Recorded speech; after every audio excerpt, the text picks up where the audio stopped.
Yeah, I see the Okay. icon. All right. I just wanted to make sure.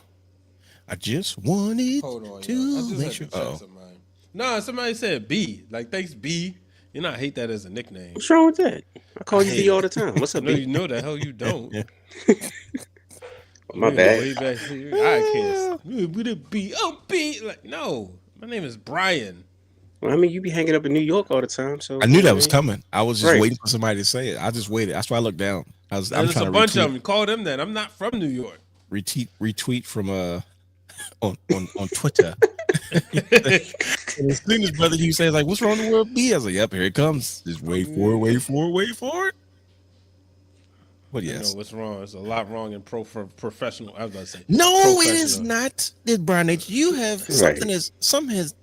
It's not holiday season just quite yet, and Christmas is a little bit of ways, but you've got Grinch vibes quite early because it is officially Wednesday, and of course the red light is on, which means one thing and one thing only is that the Wrestling Room Now podcast must be live and in full effect. And today, what I say, oof, in full effect. I gotta pronounce my words.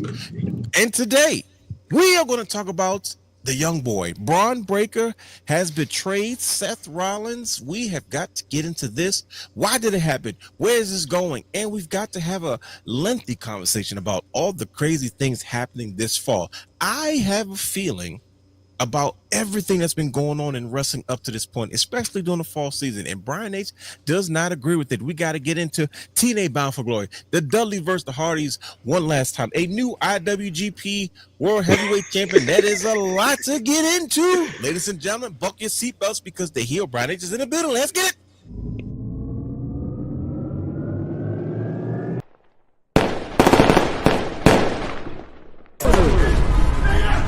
Houston, we have a problem.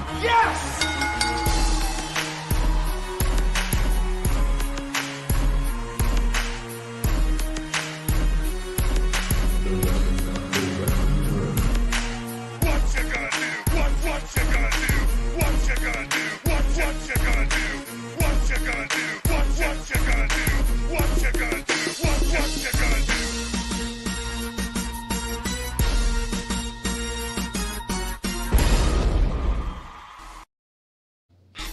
Woo! Bro, I knew he was going to give us subpar rating. Welcome to the Wrestle Around Now podcast, where we take a deeper dive into the world of professional wrestling. Now, I'm your host, the realness himself, the real Dwayne Allen, and I is in the building. And he is your host, Mr. Super Producer, Brother Hugh. A to the A to the S, T to the A to the E, 3 to the R, to the D has the third is in the building. And he is your host. Not just any guy, but the Belt King Brandon, the guy who will be in the building. And he is your host, the man, the myth, the legend, the founder of the Wrestling Rim, and the man who does not agree with all the new hotness that's been going on in the season of fall in professional wrestling. And still, once again, in 2025, despite his melancholy approach and idea and way of looking at wrestling right now, he's still Hollywood. Brian H. Waters, who is So, in the building. so you telling me you have a problem with the booking already? I mean, Oh my goodness. Throw it away. Brian H. and the booking. It's I time cannot to wait bring to back- you know have what? this Sorry, conversation. realness. It's gonna be fun. I'm What gonna bring back. Give me the goddamn book. I'm gonna Oh use the my logos gosh. you made. Now either you gonna show up in the studio. I'm gonna just have to do it by my goddamn self. Hey, listen. Cause give if- me the goddamn book. I would love to do just a whole series of giving the book, because it's been a while since we've done it, and to see where you had a much more optimistic outlook on pro wrestling back then. This is the most down I have ever seen you, so I'm intrigued to see what has gotten you in such a tizzy as far as you don't seem excited about what's going on. And I know this is because I have been there. We all know Realness 2015. It's almost like I don't know what you want, like a running gag at this point, because I know in 2015 I was fed up with the WWE, and I went to explore pro wrestling in other spaces a tad bit more. But you, Brian H, don't seem to feel there's anywhere left to go. Now, with that being said, there was a lot of wrestling that happened this weekend. We had Crown Jewel, which was an amazing show. And I hate to bring it up, but of course, Brian H., he said, hey, listen, I was pretty bored up to this point. And this was cool. You know, he gave credit where it was due. Oh, yeah, this was all right. This was cool. But up to this point, bro, I wasn't feeling it. But we got to get into all that and more. And, of course, the main event of our show, Braun Breaker. There is no future. It is now. He has officially turned on Seth Rollins, and it looks like Save the day. he looks like he has gotten Bronson Reed on his side. It looks like he has Paul Heyman on his side. But why? What was the reason? What was the straw that broke the proverbial camel's back when it came to Braun breaking decided I'm not waiting until the future? I choose today. We have to get into all that and more. But as we start the show, there's a couple of things we have to kind of get into. Now, usually we do a bunch of segments, but during this fall season, we're trying to compress some things. But I'd be remiss if we don't have just a quick follow-up on some new developments that have happened. So with that being said, let's just say last week I should have known Brian H was kind of feeling some type of way when it came to some of the things that he was some of the things he was saying, some of the things he was getting into, and some of the issues that he was kind of having as far as pro wrestling, because he kind of drew a little bit of heat. Brian H, can you just give us a quick, just a snippet, because we're going to allow you to kind of go into detail. But before we get the show started, like I said, before we ring the bell, before we get into the segments, just tell us what's been going on with you, man. Talk to us a little bit, because I felt it last week. But, it's kind of spilled over, and now you're like, you know what? I'm tired of this. I'm going to be vocal about this. So the conversations that we've been having in the group text and behind closed doors, you're becoming much more public about it. So come on, this is your moment, brother. Express your grievance. We're here to listen, aren't we, brother Hugh? We're supportive. Yeah, I'm always here to listen. There we It go. started with you when you wanted to come at my man Ricky Saints like he's not a champion, but y'all be singing the praises of, every week. Like I'm supposed to just sit there and enjoy somebody who stutters all over their promos and can't even get a word out. Did you just I realized. Did you compare Ricky Saints to LA Knight? I did, and I tweeted it earlier. You know what? This is what I said today. Go There's ahead. a preacher. There's a preacher. Yeah, and I might get in trouble for this, but I don't give a goddamn. Mm-hmm. There's a preacher in my home church who is the LA Knight of the church. That's crazy. And I was giving my mother Could you the please example. elaborate what that means? Mid. Oh, Mid. I was like, this dude has no business preaching, just like LA Knight has no business being in the world title picture. So let me ask you a question real quick. But Brother Hugh, I promise I'm not going to spend all day, but I just can't resist myself. Take your time with it. Take your time. All right. Thank you, Brother Hugh. That's very considerate of you. What you seem to be in the minority about this, Brian H. What's the deal? Why do you feel that way?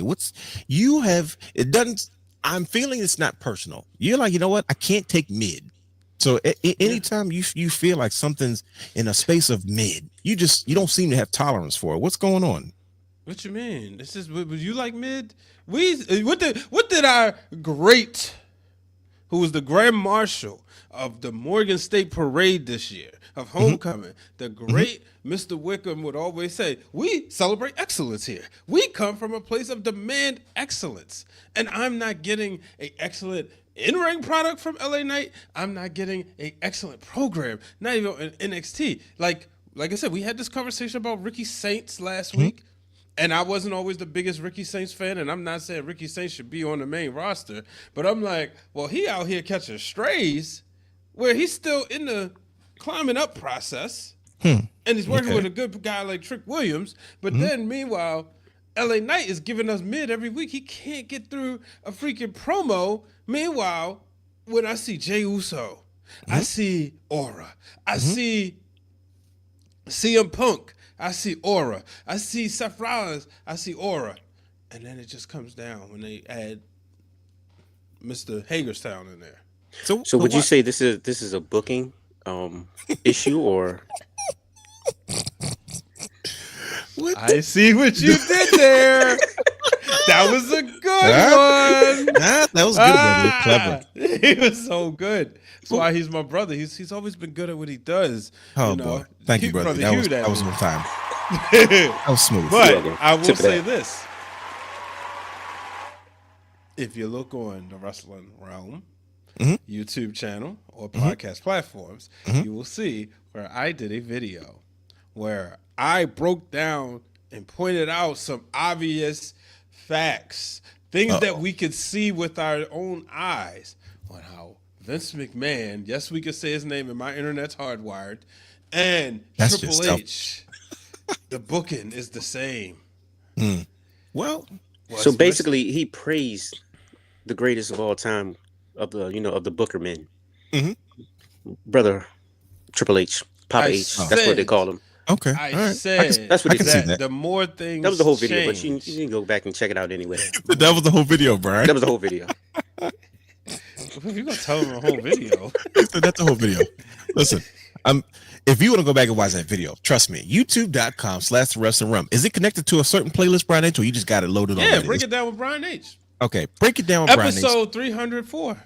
Even Right, better. go check that out. Go check that out. That is, trust me, if you want to better understand what Brian is just going through, to me that was the beginning, but he gave an excellent explanation in the most intelligent way for you all to say, this is thought-provoking. So I encourage you all to go watch that. Now, the reason I asked that is because, Brian H, we're not the only ones who have noticed, how you have been lately and how you've been changed.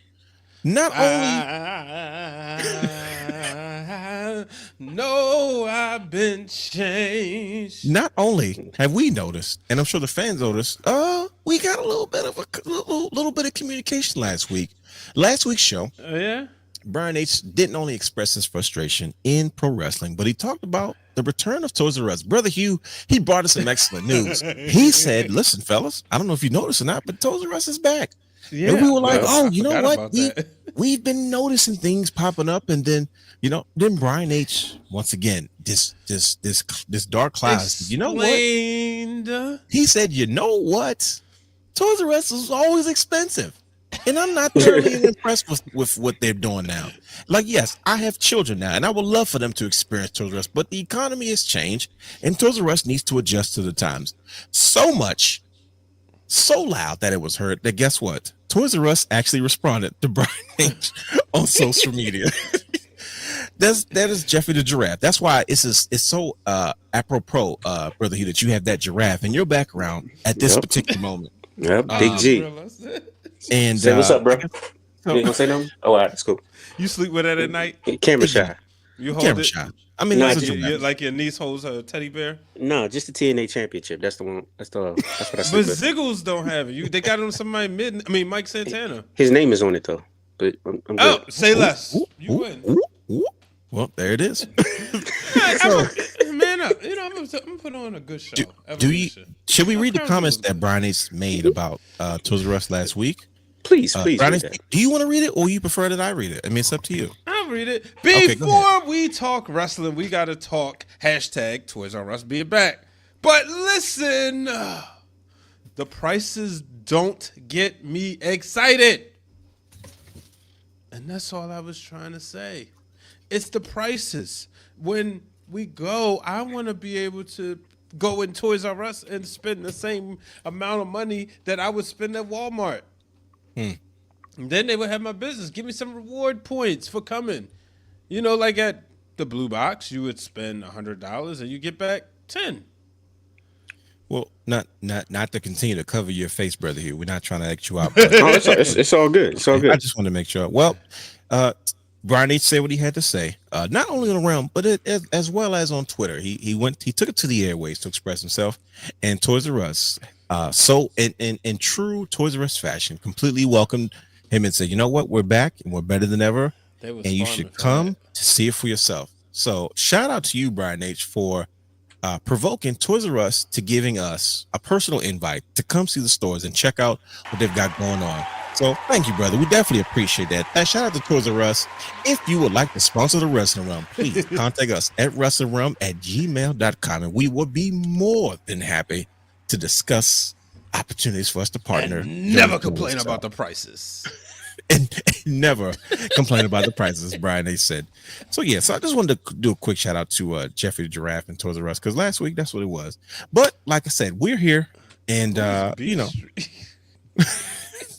Hey, we are here, and we're here in the mix, and we definitely appreciate everybody joining us for this interesting night of pro wrestling. Like I said, a lot went down, but like I said, we're not quite done yet. There's a lot of things going on. And before, once again, we start the show, I got to shout some things out. As Brian H., this is a Brian H. heavy show. As Brian H. has turned the corner, right? His attitude is changing.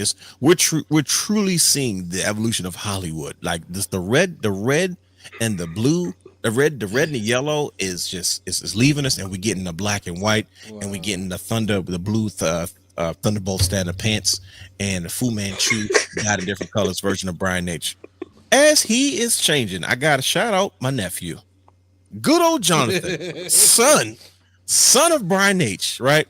He is a chip off the old block, and he's following in his father's footsteps. He just had an appearance on a podcast, and his father had got word that he was doing so well. They're like, man, we got to bring this kid back again. So he was recently on the Vibe Check Youth podcast, and one of the hosts couldn't be there, and guess what they brought in? They brought in Jonathan. So I said, okay, I got to shout out my nephew. I got to shout out my guy. He was supposed to be the producer. He wanted to be like his Uncle Dwayne, just sit in the background and, be like we used to be back in the day, in the great days of Morgan State University. But, like you said, he was able to make that step to the front. He stepped a little bit further to the front of the camera. This would be a really good time to play Stepped Into the Water by Maurice and Eddie Williams and Connection. That would have been perfect right then and there. But yeah, so shout out to you, Jonathan. We're proud of you, young man. You're stepping into the family business. It's good to see you in the mix. And, good job, young brother. Just as Brian H. is turning heel, Jonathan is coming in to do he's coming in to save the day. Hey, I had to you almost got a phone call the other day because he was trying to tell me it's like 10 basketball players better than Michael Jordan. No, see, we had that conversation. He calls and picks fights like that on purpose. I'm not dealing with him. He turned a certain age, and now everything's a debate. We're not getting into that. I'm not fooling with you, Jonathan. Hey, you got me defending Michael Jordan harder than I don't never defend Jordan. I don't have to. It's enough of y'all. Knows Kobe. He's always a Kobe guy. But I had to defend. You're not going to disrespect my childhood either. Right. He starts making comparisons like Russell Westbrook to like Magic Johnson. I'm like, okay, this is. And everybody know Russ is my third favorite player, but no, my friend. He's too young. He's too young. I don't know why he turned 15 and just decided he wants to be the debate guy now. He wants to debate eras he's never watched. He wants to debate stuff he's only seen on YouTube. Like It started with the wrestling debate y'all had right after he turned 15 last year. He literally turned 15 like later that night on his birthday, bro. He hadn't been 15 for like 4.5 hours, bro. It was like midnight, bro. He's like, yo, and Brian is like, yo, you sleep? Because this boy's in here talking crazy. He gotta call you. You gotta hear the stuff he say. I'm like, hold on, let me tell you what he did today. He's on the computer and he told Queen PR. He said, "Yeah, see what I used to do was I used to lay down like this at the top of the steps. So when my dad and Uncle Dwayne was out recording, I could hear him. So that's how I was learning the business." Oh my God! In that creaky old house, I'm trying to figure out how the heck we didn't hear him, but who knows? Right. Oh boy, but there it is. Well, like I said, I anytime he does anything, I'm going to be his number 2 cheers. Dad is always going to be number 1. I'll be a cool number 2. I have no problem with that, but it's fine. But like I said, with all that being said, it's time to start the show. We got to get into this because this is the Brian H. banter is only getting started, ladies and gentlemen. I should have changed the thumbnail to just you like an angry face. I should have went on AI and said, give me this, just put a picture of you in there and said angry face. Of course, we got to talk about. Now we wouldn't have got a lot of clicks though. No, have you ever tried to AI yourself? You funny. Oh my goodness, I have done that before, and it does not look like me. By the way, right? Like one time, you know, it's a secret. You might ask ChatGPT, "What's the idea for a thumbnail?" It's like, "Do you want me to try it?" And then you sit up there, and I'm like, "Wait, it really tried to make me." Right. The only person they get right is him that reside in DC. That's the only AI photo they'll get right. Like they tried the AI Bret Hart photo. It had the gear, but the heart thing wasn't the right wings. Right amount of wings, and it was like lopped to the side. I'm like, bro, what is this? No, we're not doing that. Nope, we're not doing that. We're not playing those AI games. I tried it before, brother, and it just didn't work out for me. But it's okay though. We'll figure it out. There's more and more stuff popping up, like different apps and stuff like that to get this thing going. But like I said, let's just go ahead and start the show. We're going to ask our co-hosts Apollo Creed and Rocky Balboa to do us the ceremonious thing and ring the bell so that we may officially get this show started and on the road. Gentlemen, help us get this show started by ringing the bell, please. Okay, well, excuse me. Want to ring the bell? Ding, ding. Each week we do a segment on the Wrestling Rum Now podcast called What Did You Watch? Now, this is a very special segment this week is because we're going to discuss all the things that we watch, mostly Crown Jewel, but all the things that I think have been completely fire since the fall season has started in all of professional wrestling. There's a lot of special things going on, and we're going to hear all the reasons why Brian H doesn't think that it's so. But with that being said, let's get into What Did You Watch, brought to you by good friends at SeatGeek. If you're looking to purchase tickets to concerts, live shows, sporting events, and more, head over to SeatGeek.com where you can use our promo code Wrestling Realm for any one-time purchase of $50 or more. That's promo code Wrestling Realm on any one-time purchase of $50 or more. All right, good brothers, what did you watch? Okay. Oh boy, there's a lot of pro wrestling going on right now, brother Hugh. Are you enjoying what's going on right now? I'm just going to ask you quickly. I'm good. I'm good right now. You having fun? I'm having fun too. Now, let me just say this. I'm not saying everything is perfect. I'm not saying everybody's hitting on all cylinders, but I've noticed some things. There's a lot going on in pro wrestling. I mean, just across the space. I've been able to look in almost every direction in pro wrestling and say, you know what, I'm really enjoying something. That has not been the case in a long time, right? It's usually either one area is hot, the other one isn't. One is doing okay, the other, it's very rare that there's, everybody's doing well at the same time.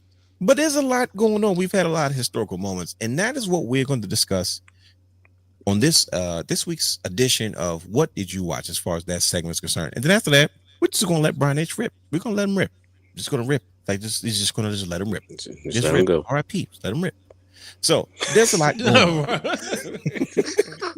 I don't want to RIP. No, just he's gonna rip. He's gonna rip.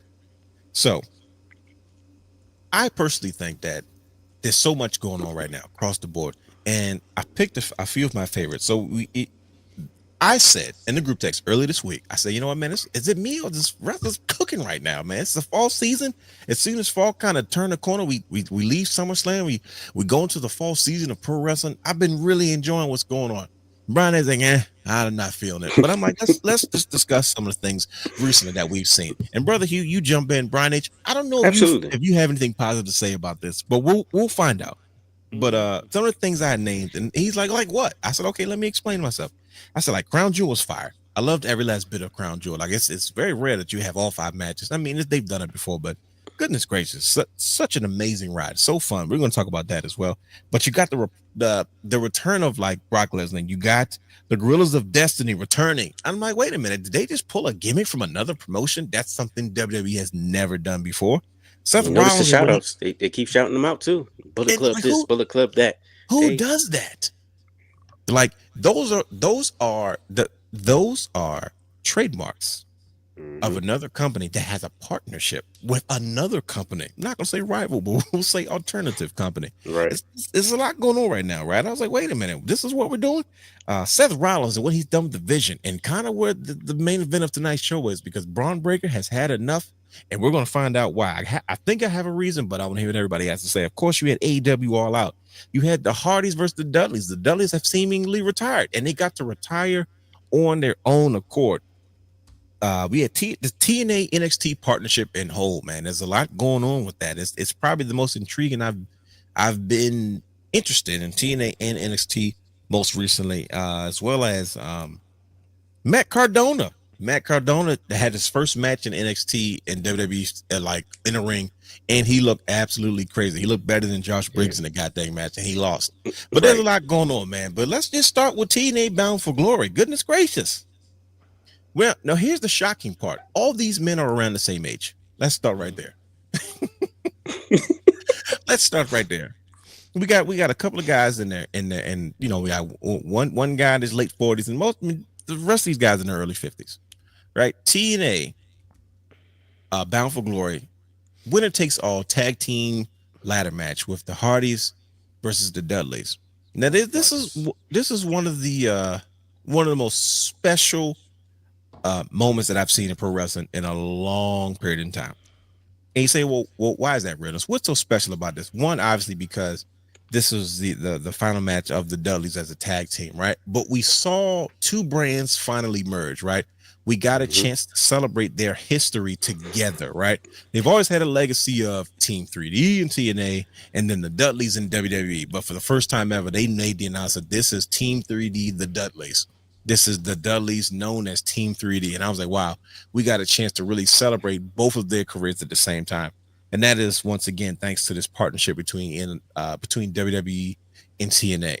And sometimes partnerships are like, you look at the reason why we have partnerships, but it's like you look at the history of something, you know, we know what they're trying to do moving forward. But, you know, we have so many superstars that have always been, you know, before AEW, TNA was the biggest alternative to WWE. And a lot of former WWE superstars and WCW and ECW superstars, you know, they kind of cut their teeth in TNA during that time. So to be able to celebrate that was special. They got to come out there dressed as themselves, as the Dudleys. They've never, maybe once or twice they've come out in actual Dudleys gear in Impact, you know, but you know, early on they kind of changed their look slightly to, you know, you knew who they were, but there was a branding shift, right? But they got to come out as themselves, come out in their signature gear, and then they you know, we saw the Hardys and we saw the Dudleys at was it SummerSlam? Oh, at the when we watched the TLC tag team match. Yeah. You know, they were ringside, and I was like, oh, they're probably getting fired up. They probably wish they were in this match, only for, you know, not for us to realize. Of course, they were going to meet in the ring, but that they had a match themselves, you know, showing up after a while. And I'm glad they went out there and they did what they did best. Like, they didn't try to go out there and do too much. They're like, look, we're all in our 50s. Let's still go out. It looked like it was forced. It looked organic. It looked fun. And then, like I said, the Dudleys paid the ultimate respect to the Hardys by, you know, taking their boots off, and, you know, the traditional stance of retiring is usually when you leave your boots in the ring. And they handed their 3D boots to the Hardys. The ultimate respect. Like, look, man, the fact that they got to go out on their own terms, it's very rare teams get to do that. And one of the things I realized was like, hey, this is the end of an era. I just asked two different generations that I'm around, who's your favorite top 5 tag teams? And they didn't name nobody they grew up with. Same stuff. Hardys, Dudleys, Edge and Christian. I'm like, wait, what about your generation? Who was the top tag team in that Ruthless Aggression era that you guys came up in? They telling me old stuff because it's the old clips they watch, right? Yep. So to have your top 5 tag teams. Okay. Mine? If you could name them off the rip. Yeah, of course.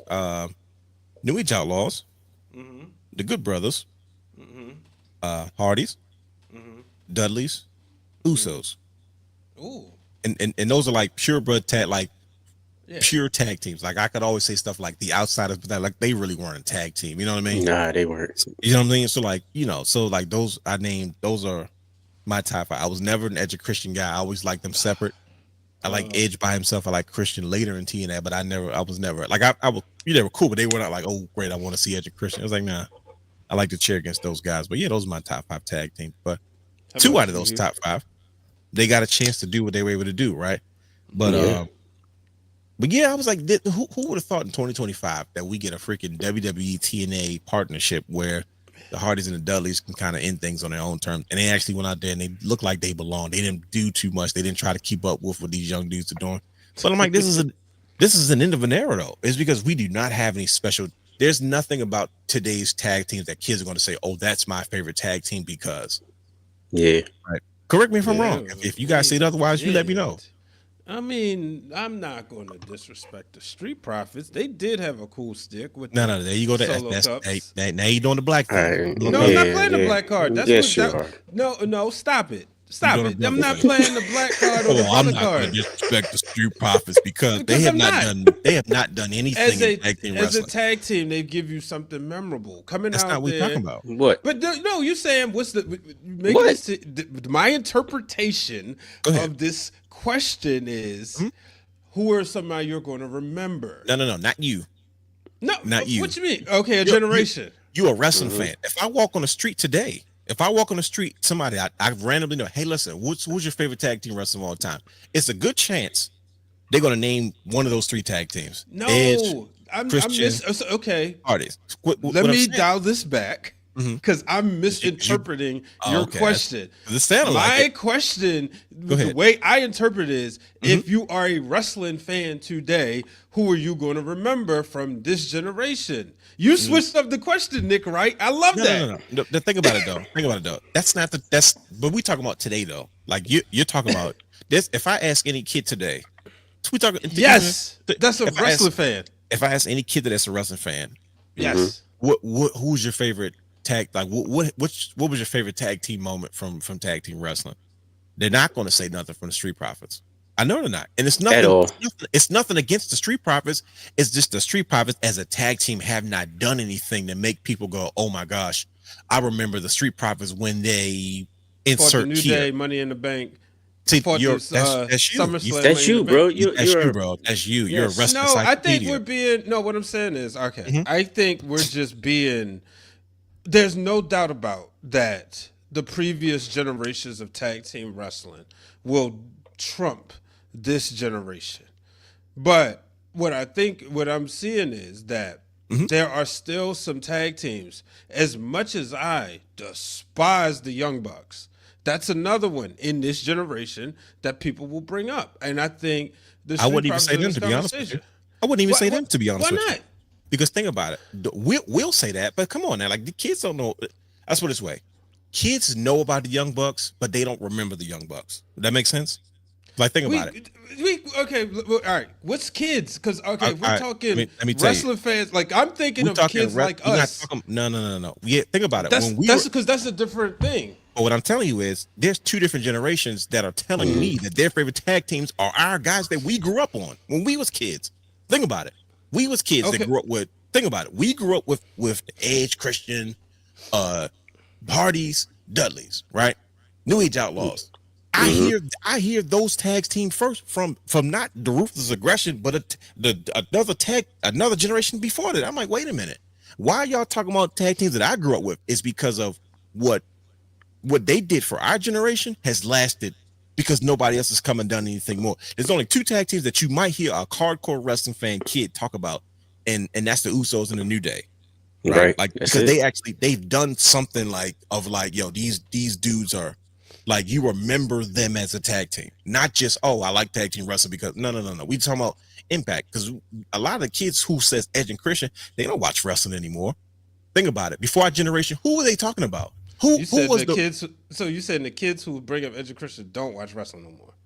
I'm saying our generation, there's people that will bring up Edge and Christian that don't watch wrestling anymore. And Okay, then- right. So what I'm saying is they've transcended the regular conversation of wrestling fans. We're not having a clubhouse conversation. We're talking about all-time favorites. We're talking about crossover up here. We know tag team wrestling, one, doesn't draw. Tag team wrestling is expensive. So when one changes or one gets over, it's special. It's because of what they done, not just because they were the greatest tag team in the world. For instance, the Usos, how many mountains do they have to climb to become the Usos? And we know them. We know them more now for what they're doing now. But they had a Hall of Fame career in an era where tag team wrestling wasn't even a thing. And their greatest rivals that we remember the most was the New Day. And like I said, so Jonathan's age, he's going to remember the New Day for New Day doing New Day things, right? He's going to remember the Usos because of the Usos doing Uso things. I'm saying like the Street Profits, they haven't even been around long enough to even qualify for that conversation. That's what I'm saying. I'm not saying that they can't do it. I'm saying like, there's no kid that's going to tell me, oh, nah, the Street Profits is my team because they did, unless they just genuinely love the Street Profits. It's That's because what I'm saying. When you say kids, my interpretation of the question is that moving forward, when you ask these kids who are their favorite tag team, I felt like what was being said was that these kids aren't even they don't have tag teams to watch. That's what. no, He's just trying to be. I'm not being He's trying, difficult. he's trying to I do his agree with heelish you. things. I agree with you 1,000%, Brian Ace, but you're making my point though. Like they can't, you can't bring them up if they're not qualified. That's what I'm trying to say. Like for instance, I'll give you a prime example. Who was the main tag teams that everybody talked about 2 generations before we had the Dudleys, the Hardys, and Edge and Christian? The Steiner Brothers, the Road Warriors, and the Hart Foundation. Bingo, flat out. The crazy part is you could have read my mother freaking mind, because that's exactly who I was thinking about. Because before we got Edge, Christian, Dudleys, Even my favorites, the New Age Outlaws, wasn't known for tag team wrestling. They were known for Road Dogg Jesse James. They was known for B.A. Billy Gunn. They was known for the Chant. They was known for DX. It wasn't known for, oh my God, as tag team wrestling, they set the bar. But we hear about, what were we hear before all that stuff happened? We heard Road Warriors pop. We heard about the Hart Foundation. We heard about the Steiner brothers. Adam told me today, Adam is 11 years old. He said, and the Steiner brothers. I looked at him and said, who did you say, the Steiner brothers? How in the world do you know anything? That's like, bro, they were before me, bro. Like, I was a kid when the Steiner brothers was out, and I barely knew anything. I just knew they was brothers. So how are you? I just think that what right now is Triple H has shown us that he's given these kids a chance to like tag team wrestling and to have their connection when they become little Wrestling Realm juniors at 30 years old, and they say, okay, in my era of the Paul Levesque era, I had teams such as, and that's where we will insert. And you think that's going to be at the same level as that's let me ask you, but that's what I'm trying. Conversation. But my whole point is they not qualified for the conversation. That's my whole point. What I'm saying is that right now they're building these teams. There are tag teams that are currently building. So it's like, I think the generation before this, outside the Usos and the New Day, there's nothing there. I think it's really not right. Like I don't think there's nothing in the Ruthless. It isn't. Oh, I'm sorry. Hold on. I'm sorry. Nah, see, he's if anybody, Team Angle, but then they spent off the world's greatest tag team. We know them more. That's a stretch. That's right. Yeah. That's it. They'll be more of a faction more than a tag team, right? Does that make sense? Like they'll be known for more as a faction than a tag team. Because I'm gonna tell you right now, Charlie Haas and Shelton Benjamin don't have nothing to do with Team Angle. Like, think about it. World's greatest tag team versus their legacy versus Team Angle's legacy. What's the first thing people are gonna remember? Casual fans. Oh, no, what? You know, actually, I got a better one. London and Kendrick. Once again, though. No, but in all seriousness, right? In all seriousness, because what I'm saying is, I misheard your question. The way I interpreted the question was, this generation won't have anybody to look back on. That's the part I don't agree with. I don't think they will have. Not 30 years from now. I don't think so. I think they'll be able to go in the building, right? But they don't have teams that can go into that Hall of Fame room. That's what I'll say. I'm gonna tell you what's gonna kill that whole outside thing. Outside the Usos and New Days. I'm telling you what's gonna kill that whole thing with the Street Profits is because as soon as they split and Montez becomes a single star, everything in the Street Profits is probably gonna go left field. Not gonna hold you. When it's all said and done, that dude's young. He ain't old. If you let him loose, he goes a singles guy. We'll be talking more about Shawn Michaels than the Rockers. The Rockers are a nostalgia act compared to the career that followed Shawn Michaels, right? So they have their place. They were innovative, you know. They revolutionized a lot of stuff, but it stops right there. Nobody goes. I'm a semi agree with you. I'm just thinking about. Think about them in between. Go ahead. I'm gonna put them a notch above the Rockers. Who's they? The Street Profits. Okay. If Montez do what he does, I'm gonna put him a sandwich in between the Hart Foundation and the Rockers. Let me ask you a question. What makes them qualified to even be in that sandwich? Because if Montez goes out, then you said people will be talking more about what makes them qualified is easily tag team titles. That right there will put them above the Rockers. But they won't touch the Hart Foundation. No, that's not true, though. You know that's why not? Why not? The Rockers, you said they're nostalgic. Tag team titles aren't real. But you said they're nostalgic. So how long was the career of the Rockers? I said a nostalgia act compared to Shawn Michaels' career. Yeah, so if they become a nostalgia act compared to Montez's career, no. What? No, I'm not changing. What I'm saying is, the Rockers actually did something of importance. Like they had their place. Like they when people talk about the Rockers, right, as a tag team, they say we didn't see this before. Correct me if I'm wrong. These guys are That high is true. flying. That was That's something true. different. And you got to think about that awkward time period where the Hart Foundation was the standard of tag team wrestling, right? Even their match never was televised. They were never tag team champions, but yet we're talking about the Rockers because of what they've done. How they I don't want to say they were ingenuitive about it, but it's like nobody saw flying outside. And it was something different we haven't seen They before. revolutionized tag team wrestling at the time. It's always going to have its Hall of Fame place. We're not arguing like stats. Okay, well technically this doesn't go like that's almost like it's almost like analytical, right? And and don't get me wrong, pro wrestling is hard to be it's hard to be analytical in pro wrestling, right? It's hard to sit there and do that.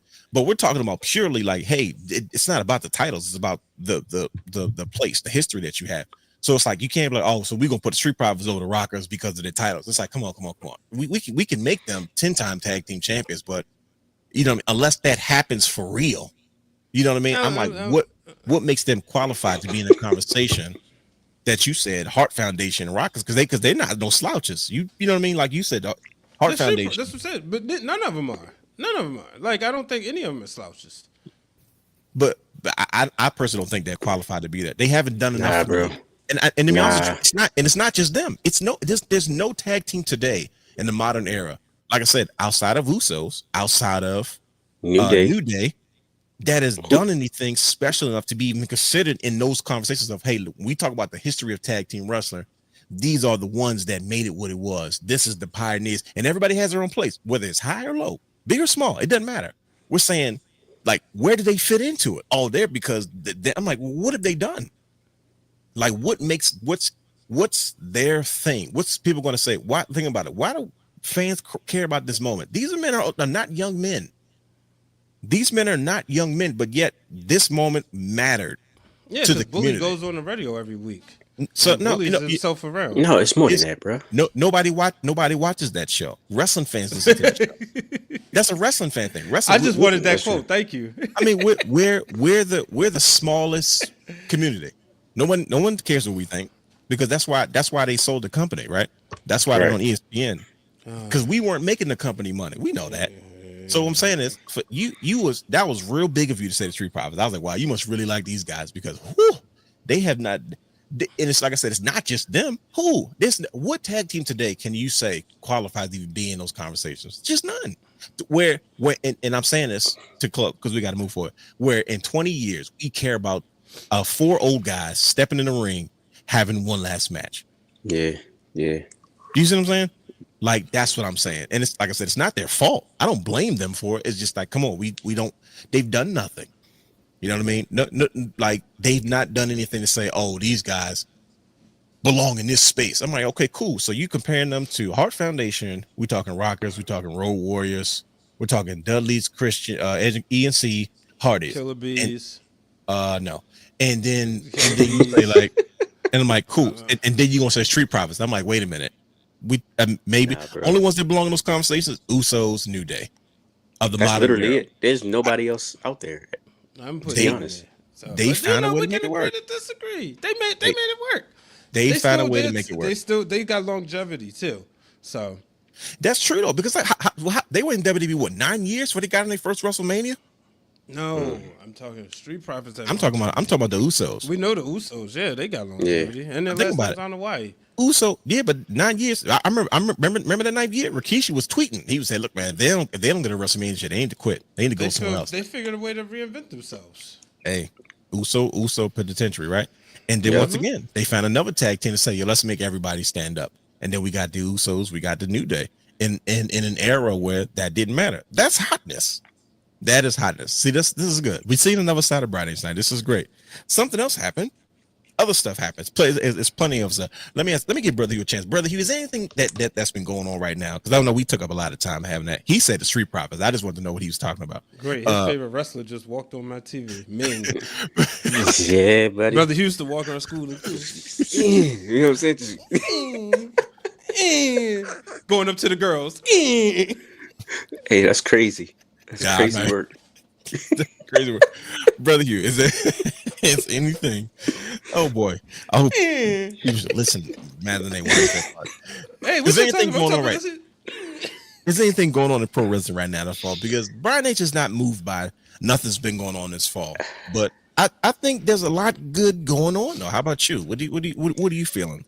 What I like is nowadays you see that the wrestlers are actually having fun. No, not even just the wrestlers, just the talent in general. We always talk about Michael Cole as a commentator, and you see how much fun he's having. Right. Prime example of that from a wrestler's perspective is John Cena and AJ Styles. Okay. Yeah. They literally went out there and they told a story, but they genuinely had fun with it. You can see them out there pretty much giggling and laughing with each other, just having a good time. You know what I'm saying? Like it wasn't. Oh, I gotta stick to this. I gotta stick to the script. I gotta do this, do that. I gotta remember this spot. No, they just let it flow, and they had a great time. They were fueled from the crowd. So it was it's beautiful to see moments like that. And just I was amazed. I'm not gonna lie, and I've been seeing a lot of that lately in all of the promotions for the most part, but specifically that match right there, I was just like, man, look, it took my breath away. I was like, look, I don't even know what to say after that, man. I was damn near in tears, to be honest. Made you lose your breath. It was an emotional. So we get this match on Saturday, and then we get Team 3D versus the Hardys on Sunday. I'm like, wait a minute, why is all this going around like this, right? So we talk about this match. We could do an entire show on this match alone. That match. The crazy part is I watched it, right, and I didn't even know what I was watching until it happened. Right. And I was like, what's going on here? Like, what are we looking at? And I was like, bro, what? And then halfway through the match, I'm like, oh my goodness, these guys are writing a letter. And everybody said the same thing. Even Brian said texting in the group, he was like, this is a love letter to wrestling. And I was like, bro, that's exactly what this is. And I feel like we were all happy just to see John Cena and AJ Styles do. We just thought they were going to tear it up. A full-page letter. And the first thing I said to myself was, I said, well, I hope the heck John Cena's not going to try to have a better match with AJ than he did with Cody Rhodes, because hang it up, son. It's not worth it. Don't even try. Please. Like, don't even do it to yourself. Not to say that he couldn't, but I'm like, bro, don't let that stay where it is. But then I noticed, like, oh, these guys are here telling a different story. And then I feel like halfway through the match, when everybody kind of caught on, everybody just, to me, even what you said, brother, even on commentary, it felt special. Everybody was kind of like, oh wow, okay, I see what they're doing, and it just kept getting better and better. And I was like, okay, everybody realized what the moment was. Yep. So, right, it started with AJ. It started my fact. I ain't need to cut you off. Go ahead. It started with AJ coming out with that gear, number one, and then when Alicia Taylor said, "Look," she said what she said about AJ, and you saw the big smile on his face, like, "Oh, dang, I didn't even know that was you was gonna say that." Like, yeah, they said John Cena said that. Yep. Y'all see it? Yeah. I was, because Eva AJ was like, "Oh shoot, I didn't know you were gonna say all that." It's the ace of the Bullet Club. See, John Cena does whatever he wants to do. Clearly, right. He's a final boss right now. And I don't have the I don't have the picture of it, but everybody was wondering what the callback to this particular to him wearing that old gear. Everybody saw, he just feel nostalgic. It was like, no, it's more than that. I said, this is the gear that he wore that they had him on the cover of Pro Wrestling Illustrated back when TNA had finally started to, I guess, kind of like, keep their footing in the pro wrestling space. And of course, that's when everybody did the war's on, this new era of war, and it was AJ Styles and John Cena on the cover, and it was a dream matchup. Of course, what wrestling wrestling magazines would have done. And it was something that I had that. It was 2006. I definitely was in college. I'm like, bro, I had that magazine. I saw that because that's when I started to like, okay, TNA's for real now. It's not just something that we see every week. The thing about this match, man, it just goes to show you that John Cena, he been that dude. He been great. Like he really has, been giving us a lot of classics on his way out to say, y'all gonna miss me when I'm gone. Facts. You know what I mean? Yeah, to remind everybody. He can do, and then you just look at like AJ Styles in this instance says, when y'all writing Cena's wrestling obituary, not say he's dead, but you know what I mean. Of course. You better put his name on there too. Facts. Because he's been giving John Cena classics. From the moment he came to beat up John Cena to You know, when John Cena tied Ric Flair's record, like AJ was giving him classics each and every time. They don't miss. And that's what they had to remind people. And that was what was beautiful about the weekend. Like, Absolutely. you know, it made me say, okay, fine. I like this. Yes. Fine. Hey, look It at started AJ. Crown Jewel. It started Yeah. with Crown Jewel. You said And it, then- though. Yeah, it You did. said that. It did. Yeah, because before, You wasn't feeling it. Go to sleep, right? So Yeah. to your point, Brian GTS H, myself on Friday night. to your point, Brian H, when you talk about AJ Styles being connected to John Cena, I remember once again us having a conversation about it. Like John Cena mentioned that AJ Styles was the reason he felt comfortable walking away from WWE full time. Remember, he said after the match, he said, "I'm Yeah. good to walk away now full time now, especially with guys like AJ Styles at the front of the car." And at that point, that was the AJ Styles run that we never thought we would get, but you know, Well, you know, I always say this too, right? You know, like I always say, I'm never comfortable, and I never will go with the statement that the first, the big dog era of Roman Reigns was a failure, simply because children love Roman Reigns. that's But true. As much as we didn't. Or at In least I know I 7 didn't. months, right? 6 months, AJ Styles makes his debut. And I'm sitting there with my son, who at that time was probably 6 years, 7 years old, and he says, "Who is that?" It was the hair that got him. I know it. To 7 months later, or 6 months later, at WWE Battleground, on a night where he was facing John Cena, I believe, we was walking around during Natalia's match, I remember this. looking for them goddamn gloves. Them blue gloves. Right? He just going like, bro, And we missing wrestling right now because I'm trying to find these blue gloves. And Daggone blue gloves. And I Yep. made it worse. I'm like, oh shoot, I ordered mine online. He's like, bro, we at the show. I'm like, oh, okay, my bad. You're right. couldn't find them. I remember and then that. finally, because we had to go like 3 different, but that was the power of AJ Styles. And Yeah. it just goes to show you, like, yeah, they put him in, put him in match with Roman right away after Roman won the title. So, okay, they, it was a reason when, it would have been disrespectful. And I think this is what I hated about Kenny Omega not coming over. It would have been disrespectful if he would have went to NXT, because AJ Oh, yeah, Styles of was that course. dude. Yeah, you know couldn't what I do that. mean? And then it was like he talks about, man, I didn't know they was gonna know who I was. Shut up, y'all was in Orlando. Definitely in Orlando. Like they was gonna know who you was. You're AJ Styles. He looked And it nervous was- though. Yeah, and I was like, man, and I get he wants to retire too. But it's like, man, he may even say he wish he would have signed him 10 years prior. That's Yeah. Yeah. Mind you, the man's what, 47? Yeah. He looks better than a lot. Like I no disrespect to you, Brian H, but Hogan was not as old as I thought he was. Like when you like, oh yeah, this like when he came back to WWE, he was like 42. I said, what? I definitely thought that dude was like Thinking 97. he's like in his 50s. Whole time. Hogan was like 27 in 1985. And I was like, yeah, he wasn't 30. He was 33, yo. I'm like, yo, he was. won the title. But then when you think of like Hogan at 45, how broken down he looked. You look at Terry Yeah. Funk at 45, how he looked. You look at Mick Foley's another one. Mick Foley was like 30 when he got thrown off the cell. I said, dang, Mick Foley, he's about Right. 47 years old. And then you look at Right. even Shawn Michaels and Undertaker, how old they were when they went down. They I don't want to say like they weren't shells of themselves, but they you can tell their best years were behind them physically. AJ Styles looked like he can still boogie. And I'm like, it's the same thing with guys like Dolph Ziggler, Zigzag. He's another one. He's 43, 44, something crazy like that. Yep. And I'm Yep. like, bro, he See- doesn't age.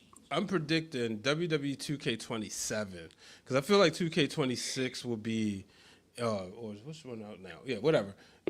He's going to be the next one's going to probably be John Cena Showcase. Yeah, sure. probably. Yeah. The That, I year mean, that after would only they make sense. Gotta give us AJ Styles. That's He gonna be the passed Saudi. with- That's gonna be the Saudi edition. Oh, stop it. I mean, they just bought EA Sports. I don't want to talk. They gonna Stop it. buy EA Sports, gonna take over WWE. Brian H which is we've been- disgruntled enough. we've been We're not trying to wanting. make it worse. It seemed like also that John Cena kind of passed the retirement torch as well to AJ Styles. Yeah, I'm yeah. ready getting out of here, buddy. Now I know you probably don't want a full year run, but now it's your turn. And Samoa Joe. Right. Samoa Right. Joe talking about he's announced, hey, after this AEW contract is over, I'm most likely to retire. I'm like, bro, this is about to be an end of an era. Like that era. If you look about that Pro Wrestling Illustrated magazine, right?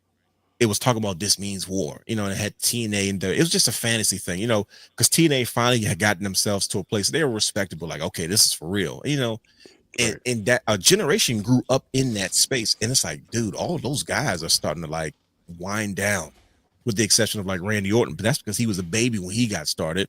You know what I mean? He was probably gonna go for the Undertaker's record, 107 pay-per-view I believe PLE wins or something. I'm telling like you, that. he's on pace, though, especially the way the WWE is structured now. You know what I mean?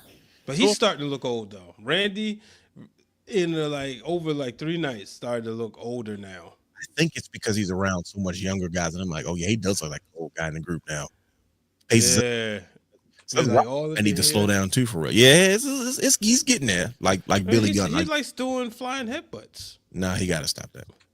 But yeah, like I said, it was special moments like that happen. You know what I mean? But and this is what we talked about before. When you get these moments, right? What's happening now that's going to make the kids that are growing up here, not just the kids, but like, the teenagers and the young adults, because we were all wrestling fans we were wrestling fans as kids. We were wrestling fans as young adults. We're wrestling fans now. So at different phases of our wrestling fandom, right?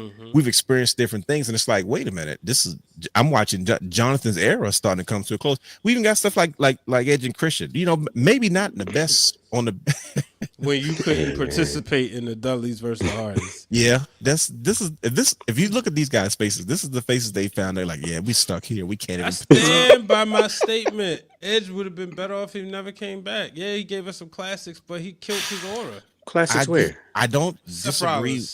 Oh, Roman Reigns. That match he had. Reigns, Randy Orton, the greatest wrestling match. Even though AJ Styles and Daniel Bryan said follow that. I was about to say, yeah. As soon as he cut his hair, I knew he was in trouble. I said, yeah, don't do that. I don't care if it's stringy, man. Leave it there. I don't care if Hogan did it and it worked. Leave it be. Right. So it's like everybody's trying to have a moment. Like, so even like Edge and Christian, they're like, hey, look, we're winding down. This may be our last chance for us to do our thing for a while. You know what I mean? Before we got to really start to settle in, and and they, even John Cena was able to do, a tribute to Edge, and then Edge kind of waved back at him, HBK and Diesel style, right back at you, HBK. Right. You know what I mean? So it's like, man, this is what's going on in pro wrestling right now, right? And it's not just the old guys, it's the young guys, man. Goodness gracious. What? Can we talk about some of these young cats out here, man? We got Leon Slater, we got Javon Evans. I love that the match, a lot of people didn't like the fact that the match finished in no contest because Dark State decided to disrupt the soon-to-be classic, but they call themselves young OGs, you know what I mean? But these guys represent the youth and youth culture, right? These guys are 19 and 21, respectfully, give or take a few years. I don't know the exact ages, but that's that's from what I was told. You know what I mean? Officially, they're bringing in a whole different demographic of wrestling because they're themselves, right? They speak the language, they talk the talk. They're not really corporate, and what they do in the ring is absolutely phenomenal. And I'm like, the fact that it's like, hey, look, you guys better pay attention to who these guys are right now, because you're talking about 10, 15 years down the line. Who knows where these guys could potentially be, right? Right. And I've always been a fan of Javon Evans. I'm getting much more acquainted with Leon Slater. Yo, me too. But go ahead, Brian H. No, I was just saying, me too. Okay, yeah. So he's the current X Division champion, but like you got two young black guys like really tearing it up. And they relate to each other. They relate to this generation. And I'm gonna tell you what was the ultimate compliment in my mind when Shawn Michaels was doing his pressure when he was in Vegas for the Canelo fight, of course. And they asked him, like, I think he was on Shannon Sharp show. He was on the what's this podcast he does after dark? The one with him and Ocho. Club Shay. And Ocho, yeah. No, yes, yeah, that's Club Shay, right? Yeah. And he was asking. He was like, He was telling him that Ric Flair has said that Shawn Michaels to this day is, to me, still the greatest in-ring performer of all time. Who do you consider, or who do you see yourself in as you're responsible for bringing up this next generation? And he mentioned Javon Evans. He said, there's this kid, Javon Evans. He's about 21 years old, and he has done things that I have not seen anybody do in a long time. That's Shawn mother freaking Michaels that's saying these things. The GOAT. Okay, like I've never heard Shawn Michaels make any type of comparisons. I've never seen him say, "Oh, I like this person." That he's been around for a while now. So when he said that, I was like, "Yo!" And once again, this is somebody that's regarded as the greatest in-ring performer of all time, arguably. You know what I mean? Did you hear he argued for him too? No, I did not. What am I missing? I think he either told this to Black Wrestling or he told this to Ice Cube Jr. That That's crazy. Yeah, Ice Cube Jr. Shout out to O'Shea Jackson. Nah, but seriously, Ice Cube Jr. Yeah, he told them that like Shawn Michaels wanted. They was get ready to say, "Nah, he too small, he too young," and Shawn was like, "No, trust me, I got a good feeling about this guy. I like him." Okay. And So so he vouched for him. Yeah, He put the he stamp on vouched him for early. him and look at him. You know? No, he is special. He is. Anytime Randy Orton sat up there, and luckily he was working with old Randy OG Randy Orton. yeah. Because young Randy Orton was stupid, but Went crazy. To show you the respect he had. And the thing I like about Leon Slater is you're getting this version of like how black people in the UK act, right? Yes. I've been yes. privileged Ultra to shift. connect with shout out to Russell UK. I can't think of the name, but I've been talking to a few podcasters over there, and you know they got their UK swag over there. Yes, they do. I met them in Philly, so you get that version of them in Leon Slater, and it is nothing like when he marked out when AJ came out at that last show. I was about to say. And you can see because he didn't know. And Right. AJ Styles came out there. He's like, well, he said he's glad he didn't because he would have been trying to play it all cool, whatever. But it was just a genuine reaction. And so to see them in the back and just being themselves, it's a breath of air and a breath of fresh television, especially on the CW network. There No, it is. it's and once again, that's exposure with the TNA. I if I'm being fair, who knows what type of exposure I would have had to Leon Slater up to this point, if he wasn't on my TV, because right now TNA doesn't have an actual TV deal right now. There's rumors that they're working on one, but like I was like, yo, who is this dude? Like I saw him, and I saw him in Javon Evans, and there's not many people that can keep up with Javon Evans in the ring where he doesn't have to adjust and change his style. But then when I saw them getting the ring together, I was like, oh, wait a second now. Who's this guy? And you are you are absolutely right, especially about that part of our culture, right? And I say our culture because people of African descent, you know what I mean? We're different around the globe, but I'm telling you, bro, I know exactly. As soon as you said it, bro, I said, yeah, I know exactly what you mean, bro, because I definitely vibe with the UK culture, especially our brothers and sisters on that side. I know everybody's tripping out when they found out there was black people in Ireland, and that a couple weeks ago, and it was like oh, okay, I was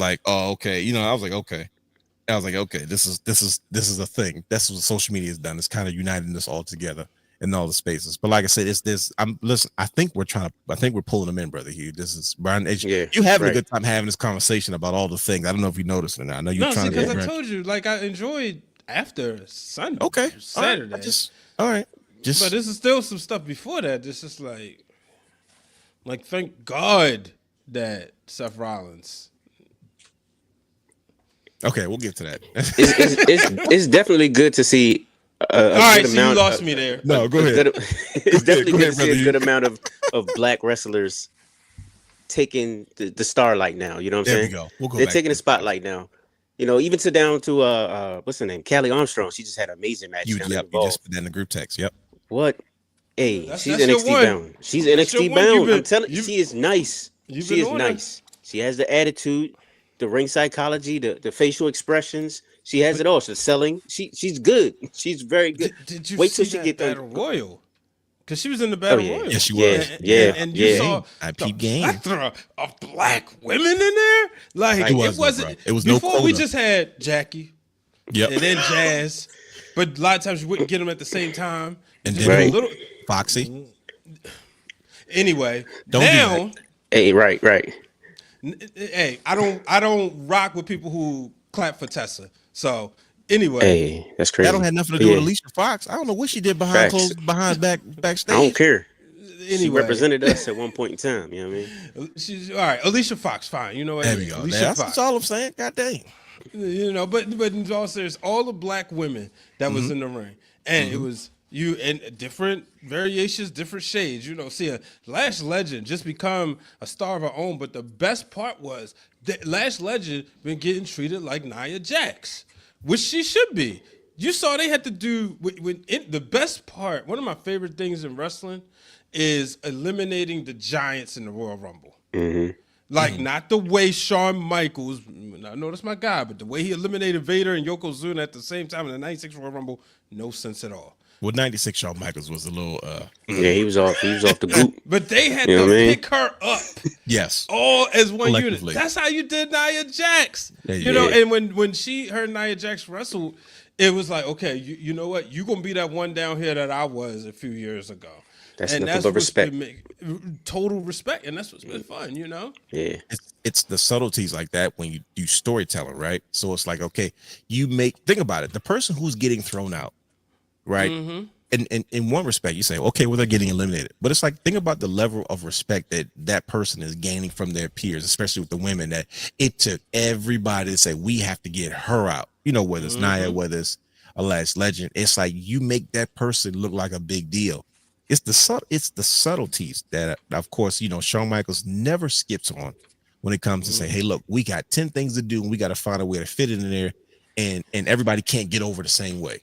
He makes Pat Patterson proud with the way that's a that good comparison. he books the Royal Rumbles. Yeah. And they Yeah. puts them together. He makes them proud. I mean, even look at the way Kalani Jordan, you know, being able to showcase the athleticism, but still falling short because Jordan Grace just did a move.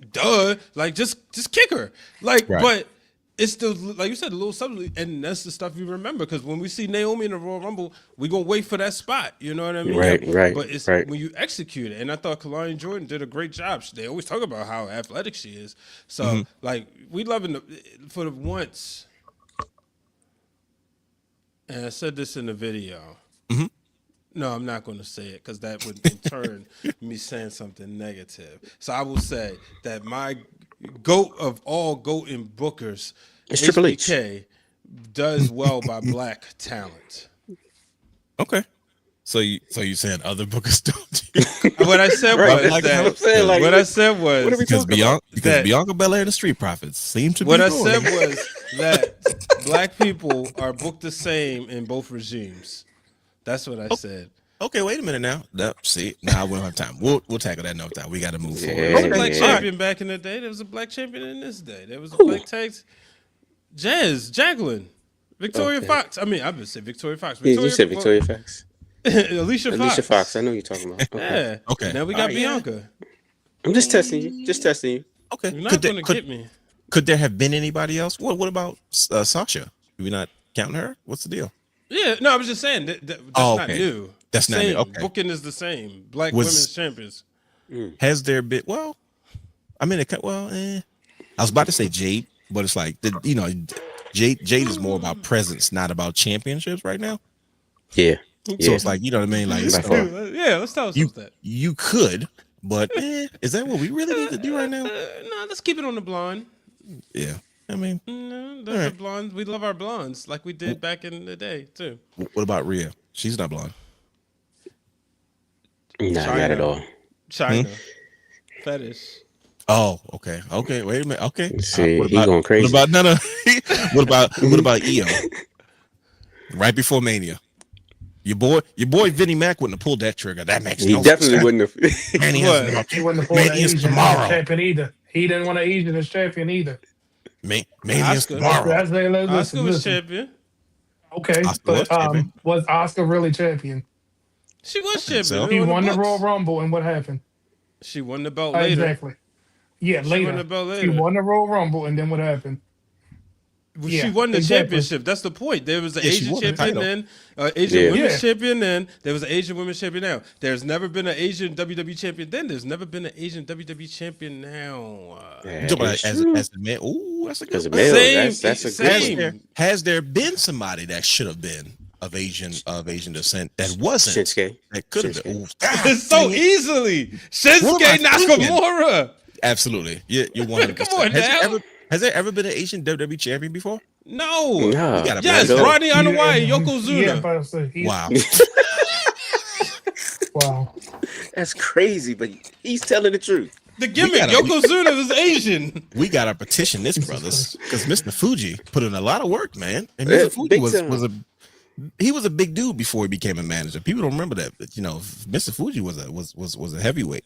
Wow. Okay, I agree. Shinsuke Nakamura should have. I would have been okay with him beating AJ Mr. Styles. Fuji also covered up for Jimmy Snuka, but we ain't gonna talk about that. I ain't got nothing to do with that. Interesting. Yeah, see, But yes, there's a lot going. This is the last thing we're gonna do before we All get right, to I'm the gonna main shut up event. now. I done went too far. I didn't brought up. It's Jimmy already Snuka on record. and Tessa Blanchard. That's enough. Yeah, you said a lot of key words. We'll see how YouTube responds to this. But As long speaking as of we don't Asian say champions, Sammy Callahan, we good. oh yeah. hey, Anyways, Konosuke Takeshita is officially the IWGP World Heavyweight Champion. Now, why is this special? Because here's we don't have to harp on this for too long, but you know me, I got to give my New Japan it. Yeah, man. do New your Japan thing. has been Williams. struggling for a while, right? Mhm. And it's not just me, because other people are saying like, who's going to be the ace of New Japan? New Japan has a problem on their hands. There's always been somebody they could patch the torch to, but in recent day they have been struggling to find who that stud is going to be. And Konosuke Takeshita has always been that guy to me, but he was never like, he's not a full-time under contract New Japan guy, so I didn't think they pulled the trigger until I realized, like, wait a minute, New Japan does this all the time. There's many a day that Kurt Angle was the IWGP World Champion. He was TNA. Scott Norton was the IWGP World Champion, and he was clearly a curtain jerk for the NWO. And I'm like, oh, wait a minute, Brock Lesnar, when he was I was still gonna on the say Brock, contract with WWE, just didn't care. Mhm. Like, oh, okay, cool, I get it. So, when he won the G1 Climax, I was like, well, how's this going to work? He's on the, but obviously New Japan, AEW having a partnership. This is a long-term title reign that I think he needs. I still think they have a problem is because he has no Lex Luthor to his Superman, right? There is no Joker to his Batman. There is no rival that makes people go, oh, this guy's a threat of taking this away. Either way, this could go either direction. We've had that in the past with New Japan. It's always been at least 2, usually 4, maybe 5, 6, in heyday, but it's usually 2, and New Japan is kind of struggling to find that. I remember somebody posted, they said, who's going to be the ace of New Japan, but see Takeshita win this championship, and then I saw the clip of Tanahashi kind of crying. He was a young boy when Tanahashi was in his heyday, and he always talked about how he looked up to him and how he was going to be the guy. And of course, Tanahashi is also on his retirement tour as well, just like John Cena, and that they kind of rival each other as far as the impact of they had on their respective companies. The same way they decided to rebuild with John Cena and Randy Orton, the same way that New Japan decided to rebuild with Tanahashi and Shinsuke, and they were working with guys like Kurt Angle and Brock Lesnar, trying to get these guys over, and they carried their companies on their backs. So he's done in January, presumably in Wrestle Kingdom, and Takeshita was young coming up and looked up to him. So for him to be president of New Japan Pro Wrestling now and try to steer the ship, and to have Takeshita in this space right now, I've been. This is the jolt in the arm that New Japan to me needed, but they've got a long way to go. But like I said, we're talking about champions of Asian descent, so that's a little Japanese flavor. So there you go. Let me ask you this. Yes, sir. 'Cause I can talk about Tony Khan's booking. Okay. You said you're a big fan of Takeshita. Do you think this will now enhance his United States star power and vision when he comes back, especially in the Don Callis family with that gold on the presence on the same, No. like nothing. You don't have no hope? Nope. They laid dollars short because think about what happened with Jay White. Jay White was think about the first Forbidden Door, right? Dang, I Jay forgot he White- was a thing. That hurt my feelings. Okay, it's I'm just being real. Like, it's the truth hurts, brother Hugh. So I'm not mad. The truth So hurts. who was It's the cool. United States champion at that time? Because it was more about him than it was the world champion. That the Yeah, first this- Forbidden Door. This is about Yeah. Kenny. You know what I'm saying? Kenny was And who was the Kenny guy. Omega In in AEW? So I it think was this like is just the way to get Okada back to Japan. I think this was the way to get Okada back. yeah, but I don't know how you do that because they're in the same group in America. So it's like, so what are we gonna do? They Go keep and giving fight each other looks Japan and though. they're Exactly. definitely like beefing up. Tony Khan telling that long-term story. He like to tell a story for 16 years and then finally pay it off. I think that's the one story that's like, okay, cool, but I think they're gonna mess it up. I'm not gonna lie to you. Brian, if Triple H did it, I think it would make more sense. It's because think about it. You're right. When they first when he first joined, they kind of looked at each other like, okay, all right, but I'm in the front, you in the back. And he's like, nah, it's cool. I'm up here, and you like there was kind of this CM Punk, Roman Reigns, kind of like, hey, listen, we're in this together, but don't, And it's like, but of course, that's probably going to get lost in the sauce for a month and a half, and then they're going to try to go back to it, and then only half of us are going to remember that happened in the first place because they don't. It's just little things, little production storytelling. Yeah, so it's like I never.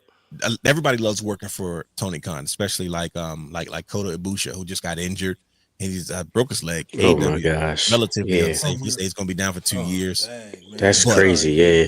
I think the type of human being that Tony Khan has kind of said, look, man, he'll come back, which is very, very humane to do. That's one thing I think Tony Khan shifted the balance of the way wrestlers were treated in the pro wrestling. He kind of sliced that whole cutthroat culture of pro wrestling just in half completely because he's like, I'm a rich billionaire and I don't act like that.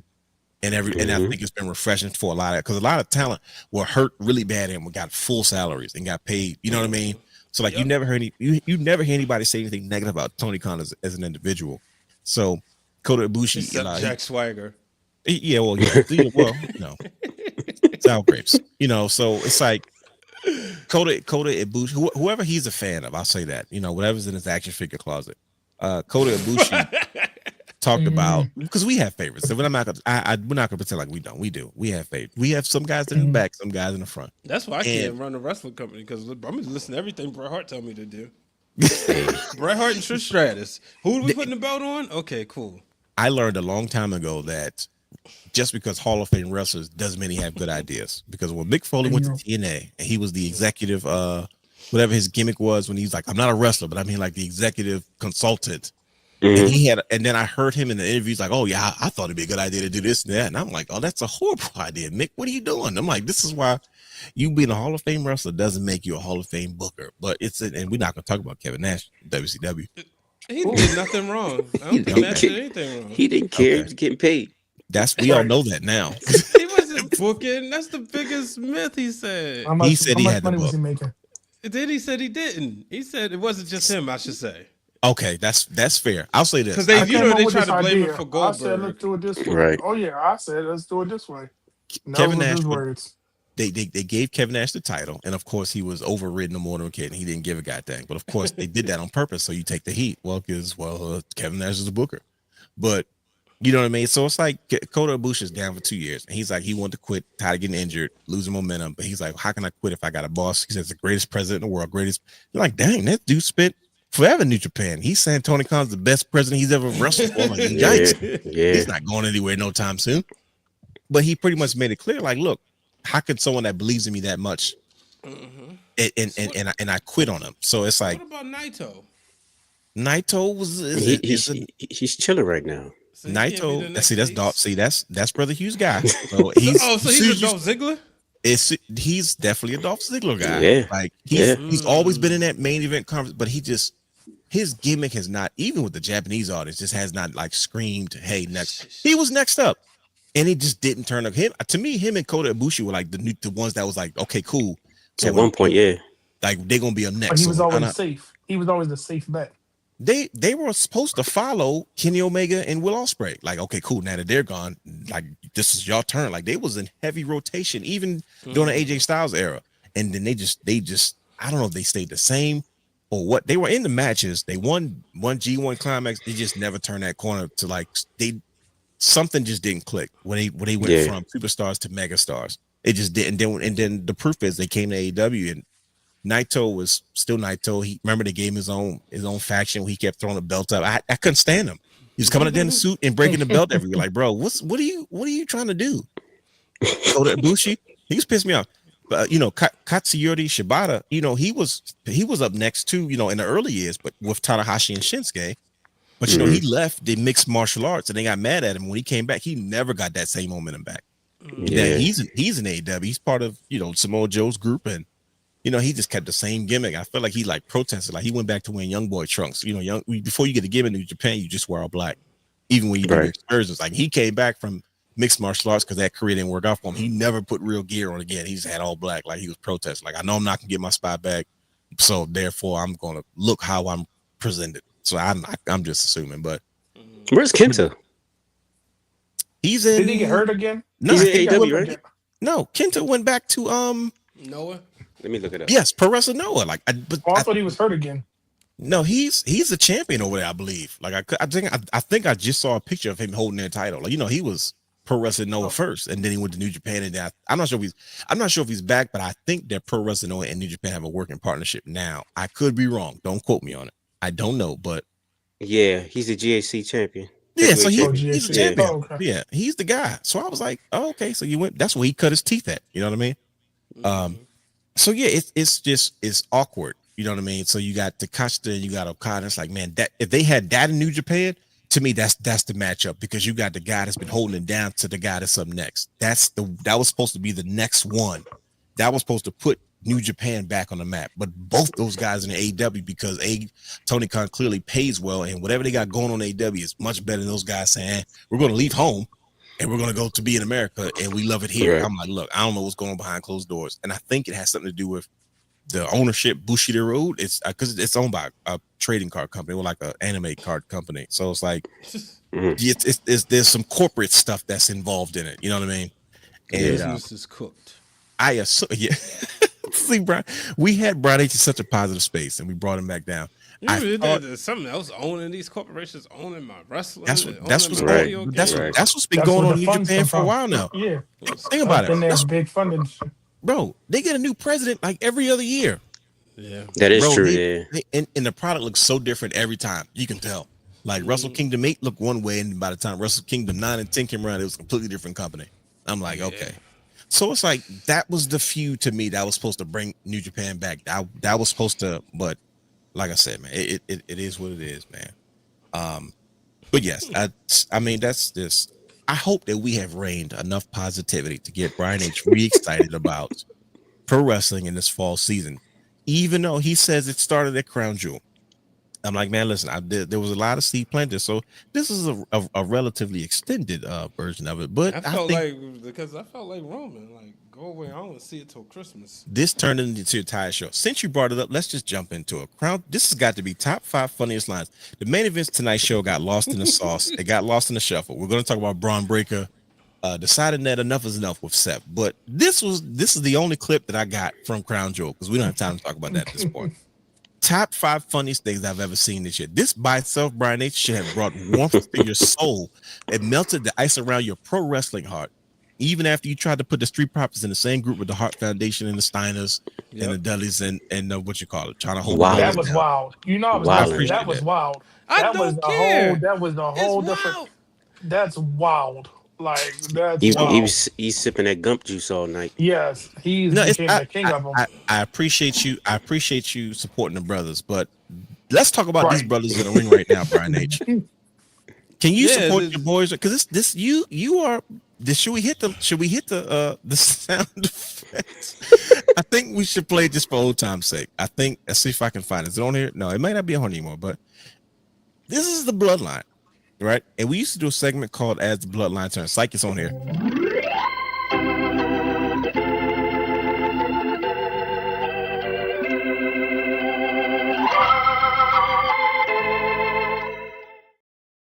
In that funeral music, old school 1970s soap opera organ that you just heard. There used to be a segment called As the Bloodline Turns, where every week we would dive into whatever shenanigans the Bloodline got involved in. And I just wanted to play it just for old time's sake, because goodness gracious, Brian H, this moment right here had me in a tizzy.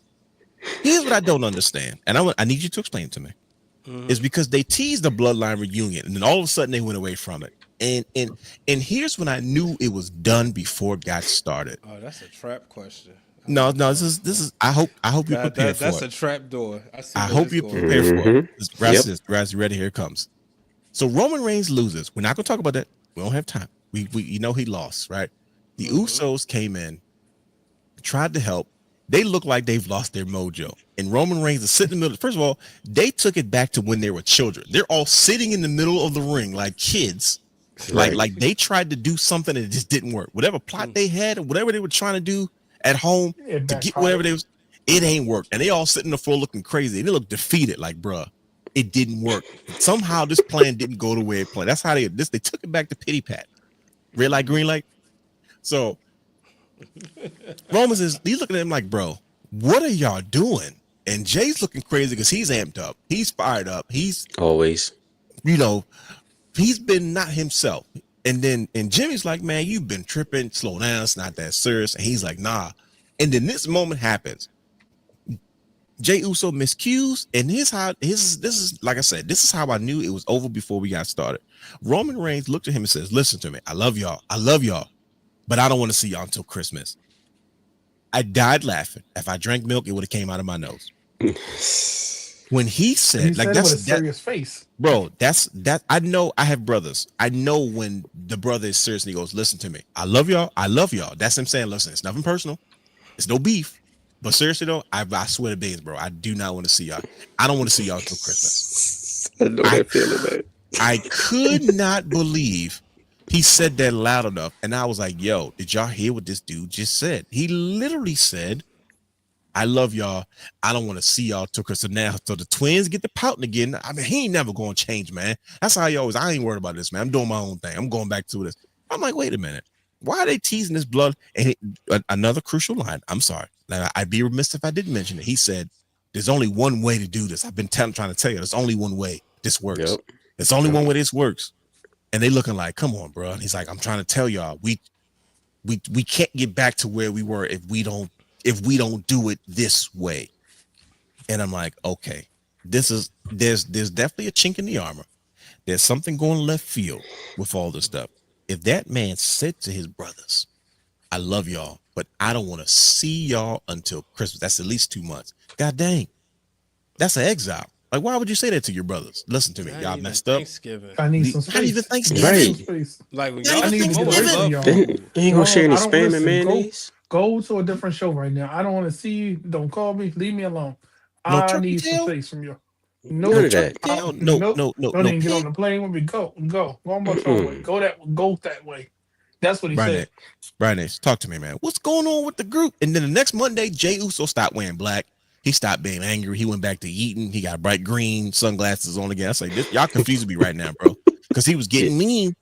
He was. He wasn't eating or nothing. He was down to business. I told you. Remember what was that? What pay-per-view was that when he was it was shoot, what was When he had the all black on it, he came straight down. he was like, man, I told you. And look, Yeah. he told Jimmy, hey man, get out your brother's way. And then all of a sudden he tells that man, you can't tell me to do all these things and then sit there and turn around and tell me, check this out, I don't even want to see you till Christmas. I'm like, bro, don't disrespect me like that. I'm a grown goddamn man. Don't tell me you don't want to see me through. I want to see you. Well, He told him that. he did tell them to stay in the back. He said, I'm gonna do this on my own. All right. We got a wrinkle. So, brother Hugh, now, Brownish, now you put your thoughts together because you're a bloodline guy. Brother Hugh, why did the Usos come out? I mean, because it's family at the end of the day. I don't Okay. care what you say. If that's my brother out there, let's be honest. If that's my brother, if that's one of y'all out there and you getting jumped, I don't care what you said. I'm on site. I'm coming out. And I'm gonna help you out no matter what. That's the way. That's just the way it is. That's principle. Yeah. That's just the way that. That's That's just the way like it that's is. just the rules go. Like it doesn't matter what the situation is.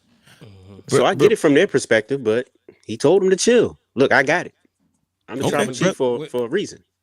Because Brother he guy. wanted to say. What did he want to say? What do you want to say, Brian H? He remember he was getting ready to say. They already say I can't do it by myself. Yeah. Oh, okay. Yeah. Okay. All right. Hold that one. Hold that Yeah. one. Because I got to hear an elaboration on that one. Brother guy, why did the Usos come out after Roman said don't come out? If what brother he was saying is true on principle, hey man, listen, this you could tell me not to get involved, but this is past getting involved. This is like you getting jumped, bro. Like, come on now, on principle. That's my reaction. Right. But yet Roman got mad at him. Why did the Usos come out anyway? Because in the past, think about it, they always came down and helped him. In the past, they always helped him retain that blue universal title, right? So they still thinking the old way, not realizing that he's got to prove something to everybody. Roman, they got beat up by the Brons multiple pay-per-views, different iterations. He got his shoes stolen. He needed this win. He needed to show I got to do this on my own. Like literally, I gotta do this on my own. And then when they come down there, because it's like you said, oh no, this is the story we tell them because this is not season 2 of Unreal. This is season 1 of the story of the Bloodline. This is literally going to be a whole documentary series that's going to be like, you know how there was a Trapped in the Closet part 22. There's going to be a Bloodline like chapter 50. Watch, they're telling us the story. You got to understand too that their chemistry was off. Think about it. Roman was telling Jay something on how to be better and how he should move. Jimmy didn't agree with it. Jimmy and Jay were clashing heads. True. You know, Jimmy's clashing heads with Roman. So they weren't meshing at that point in time. So nobody really had control over the situation. So that's why he was like, look, I got it. Let me do me because we're not on the same page right now. And I'm the tribal chief. I put food on y'all plate. You know, I feed y'all families. So let me handle this. And then you go out there and look what happened. It played out perfect. Absolutely true, brother. I'm just telling you, when I saw the ending of this, I said, God dang it, Triple H again. Because I just knew Bronson was going to take the pin so that way he can come on the other side better or get kicked out of the group or whatever it may be. But I was like, he really pinned Roman. But he really pinned Roman. Here's the thing, brother Hugh. But Jey Uso said, I can put food on my own goddamn plate now. Isn't that what Roman wanted in the first place? Absolutely. I'm conflicted, Brian H. Come on, right? Bring us home, buddy, because I need an explanation. You're the bloodline This guy. This is Roman's biggest challenge because nobody else been able to get to him except, remember, who's the only other person to pin Roman? Solo. Jay. Seth? Oh, Solo. Jay. Well, Jay, but I'm talking about like recently. My bad. So recently, since he's lost the title, the other person, in a a tag team match or a one-on-one match was Solo. And what's the thing? Brunson got that Samoan in him too. He does. So this is deeper because he's got to fight for the tribe. He's got to fight. It's bigger than everything so that's the reason why he needed to do this one by himself to really insert the dominance on the island. Oof. And that's the reason why he needed them away. And like Brother Hugh said, they're not on the same page chemistry-wise because he's telling Jay one thing, he's telling Jimmy something else. It's kind of like Jay spent all this time as my right-hand man and then went out there and earned the world championship. Well, Jimmy, you ain't do that yet, so you don't get to come in this Hall of Fame room. That's not cool. It's only in this family, only people who go in there is me, Rock, and Yokozuna, and now Jay. Ouch. Right. Your twin brother that you older than by 6 minutes. Exactly. So it's like you haven't earned that right yet. So you follow out and get out of his head so he can get back to the world championship. I'm sorry, go keep going. That's good. No, I was just saying, so before Roman he needed this win so he could get back on track to get that world title so he could feed the family steak again. Right now they eating hamburger meat. Who's eating hamburger meat? Because Jay's not. This is like Bobby Brown and New Edition, bro. Like, listen, New Edition may not be making any money, but Bobby Brown was still making money. You feel me? He still got something left over though. So he still got something in the savings. That's what I'm like. He's like made his money. He's feeding his own family. Yeah. But Roman still got to feed everybody else. He can't feed everybody else steak right now. Not the way they was eating steak before. True. That's true. Whew, man, they got their marriage. And you can see how right now. Like I said, when he was about to say, I can't, they already saying I can't do this. You can see like that grimace and that pain in his face because now the doubt is there. Yeah. And then it's like, for y'all to come out and I still lose? It'd been one thing if he would have lost and, it was Brunson and Bron, but he's like, y'all came out and I still lost. That's the reason why he upset. And you speared me to the table or whatever. I was just saying, and plus, remember, this is Seth's group. This is Seth. You still got to think about that, even though what happened on Monday. The first thing I thought was like, dang, Seth is really going to be a thorn in his side for real. Now, because I still think that's the end goal. Last question I got to ask you, Brian H. Is Roman Reigns lost a step? Never. Okay, anyway, and moving on, because I knew he was going to do that. I knew he wasn't going to budge. I was like, I don't At know, all. man. Nobody's scared of Roman like they used to be. Anyway, Greatest of well, all time. okay, maybe. You Well, need to call listen, the final boss though. I'm just saying though. Michael Jordan won 6 straight NBA championships, never lost in the finals. Roman Reigns, And didn't lose a step when he was with the Wizards. whew, well, that's, He was still All an right. all-star. all right. Yeah, sure. I give you that. Michael Jordan was still an all-star and the best in the East. He was. That's the second time I'm giving Michael Jordan credit. Golly. It's a lot going on right now, Brian H. Your disgruntled behavior as far as pro wrestling has gotten you really tapping into the sports world, giving people credit. Nah, sports that you world's usually- cooked. Only thing ain't cooked So you is got- soap so- operas. What the Dodgers are doing pretty well. Sorry. Nah, I don't want them to win this year. You're an Oh, angry man. individual. You sound like He you need is. therapy. I went to therapy this morning. No, Okay, don't I yell at think me. I was just you suggesting need it. to You go, know what I mean? you need to have like sports therapy. There's sports therapists? I don't need I'm pretty sports sure it therapy. is. I think you watch do. this. I go 'Cause beyond them gates, You have and while you I'm have, young and restless. you have nowhere to go That's- right now, brother. that was clever. I'm concerned for you. This isn't like you. I've never seen you just disgruntled before. Right.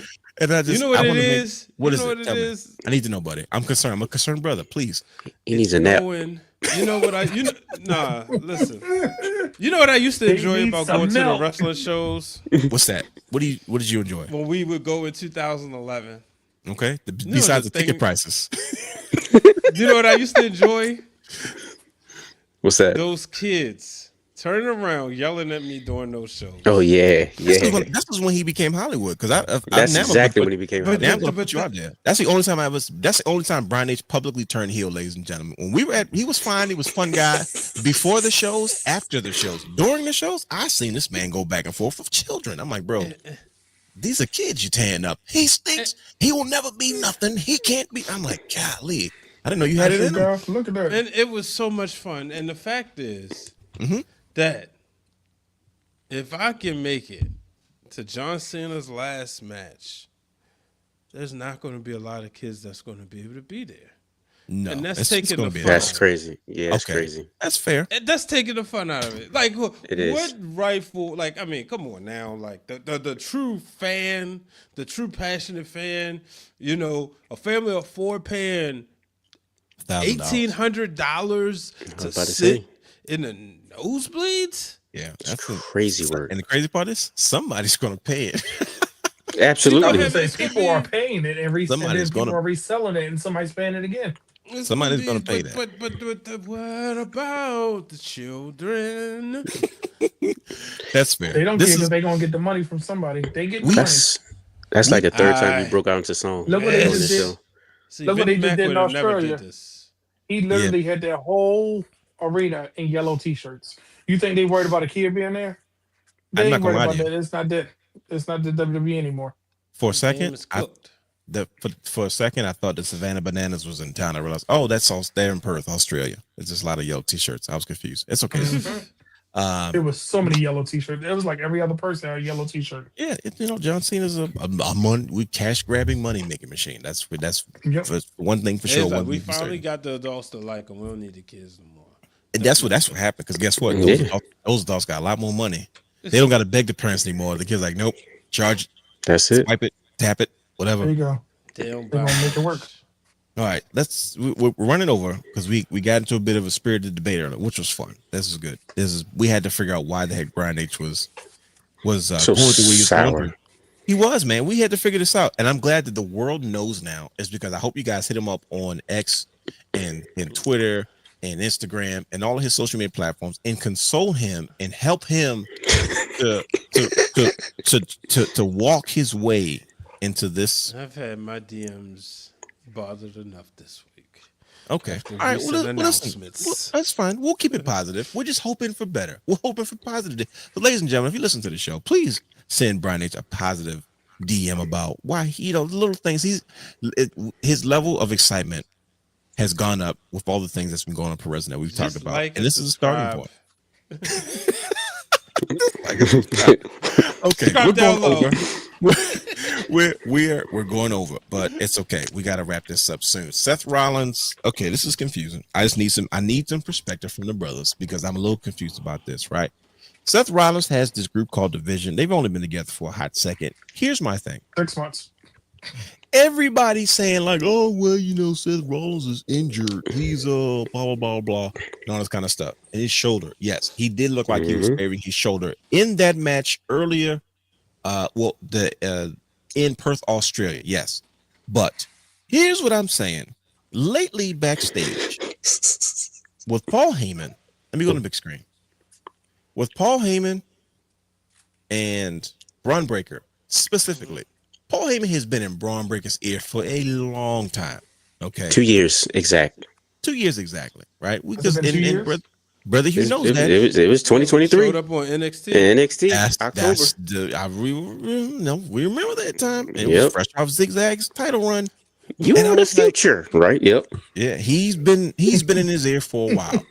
And there's been some things that Paul Heyman, there's been some comments that he's been making behind closed doors to those guys. Even before the PLE, even before Crown Jewel, he literally said, listen, whatever happens, let me tell you something, don't go out there. It's because we need to know who's the better man. And then he kind of doubles back and he goes, and I think we all both know who that is. And Bron and Bronson kind of looked at each other like, you kind of pick up what he's putting down.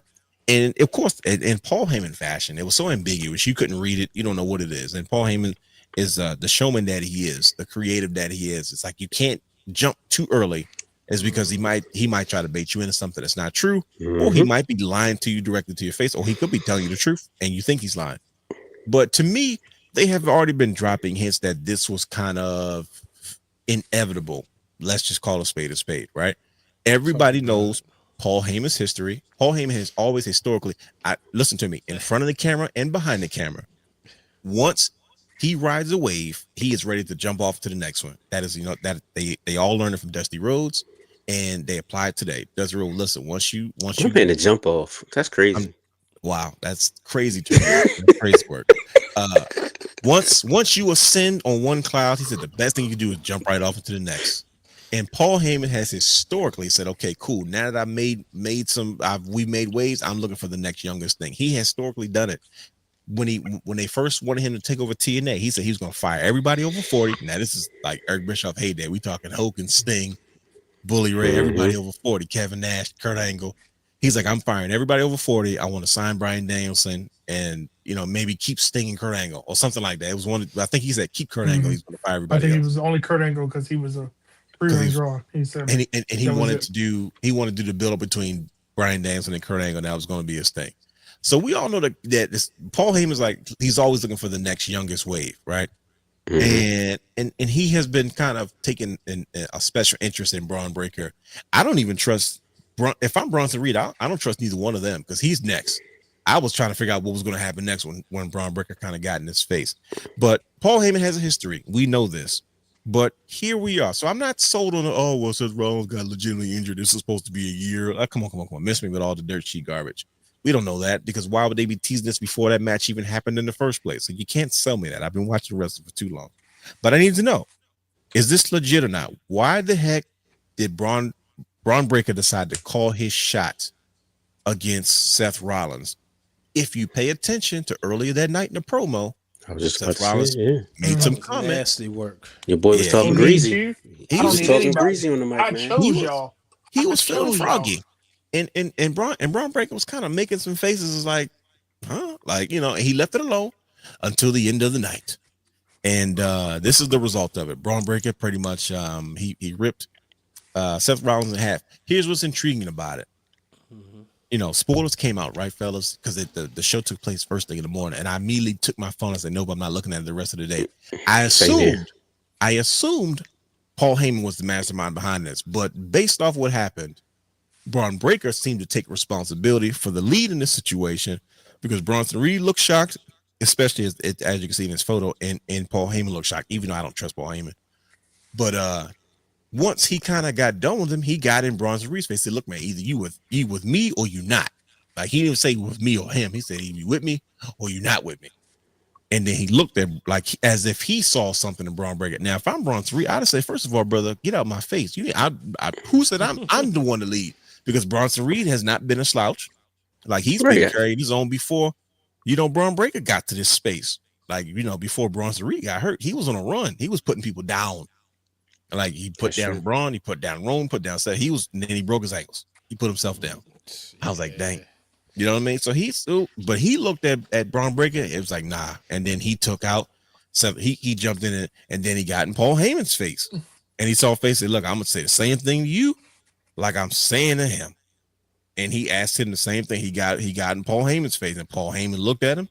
And then we get this photo where he raised their hands, and here we are. And I'm like, okay, it looks to me as if it looks to me like Braun Breaker is calling his shot now. There is no more future.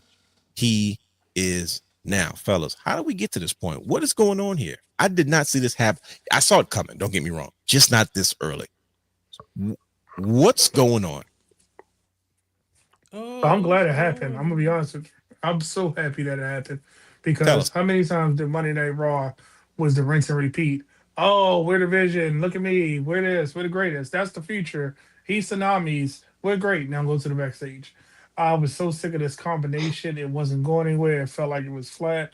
All the seeds being planted. And when y'all know I watched it later than everybody else, when Seth said that, I said, "Oh, he talking a lot. He's not lying." But Seth was saying he don't need anybody, which kind of was like, well, why make a faction? And it was a thing where I'm glad it happened because now we can tell this story of what's next because the Austin Theory thing is out there. The Brock Lesnar thing is out there. Which way do you go with Braun Breaker? Because people are cheering for him with this little twitch. He's okay. It's kind of like the what's the Triple H faction Evolution. How they were like, okay, who's going to be the breakout? Who's going to be this? Drop this weight. Let's move on to the next hot thing. Whether the hot thing be the Batista or the Randy Orton, either way, you're going to win. So I think that Bronson Reed and Braun Breaker will be in a better position. I just hope that they don't turn on each other as of yet. And the only thing that's probably going to come between them, if you notice, Homeboy held the title and Bronson Reed was just sitting there looking. So that's something else I picked up. I said, okay, he grabbed the title. He said, make your choice. And he was like, okay, I'm going to tsunami him. So I'm happy it happened because this was getting boring. Wow. Y'all think this is getting boring? I don't It know. was I don't know getting- what it's your just- expectations Go are. back and watch. Go back and look at any of their segments for the last 6 months. It's the same exact segment. Yeah, but it's long It's term. Like the- with this long term I've been- storytelling. It's It's the been same. leading to The, something. the brother guy's point, he's right. Like the Raw, just in general, has been the same show, rinse and repeat. And this is somebody who stays up to do highlights of the show every week. And it You would know, be Triple like, H does the stalling act when he's I trying to was- be like, listen, we don't have time to sit there and try to make this make sense. We're going to give you this. We're going to wait 6 weeks, and then we're going to find. So that I Yes, was you just you about have to ask the something negative to question say, again. Brian H? I asked You it know? earlier. So it's the booking? Is that what you're saying? you know, Is the what book- is it happened the this booking? week was there was reports out that Road Dogg had been the new head of SmackDown, and then people were still complaining about SmackDown, or they was getting some help or something. So I feel like there was a shot in the arm that said, you know what, everybody's predicting this is going to happen a year later. Let's just do it now. And Oh, okay. That's So you what think made it's this- strategic? And it just helped that Here's a couple homeboy things got that- injured. Yeah, let's Is say he that- injured? You can't trust Seth. You can't Yeah. I don't trust trust that man. I mean, he was that suit was looking extra, Bulky. Hey, It he's- looks like it looks legit. Yeah, shout out to my homie King Troy, but the way he designs Seth's stuff is usually very fitted. That was Right. looking like it was covering up something. But I'll say this: when you look at what happened, Yep. just over the past couple of days, right? Because we know they listen. There was conversations about the same thing being boring and the booking. Boom, when we get a shot where literally I'm watching Monday and I'm watching Raw and we're talking like, okay, what time are we recording the Masked Man show? And I was get on the Zoom or Riverside and say the shoes like, holy, and he was like, what? Yeah, Raw just ended. Same thing. He had paused it. I said, you ain't see the end? He said, no. I said, hit play. Boom. Finally. He's like, it's been the same show every week.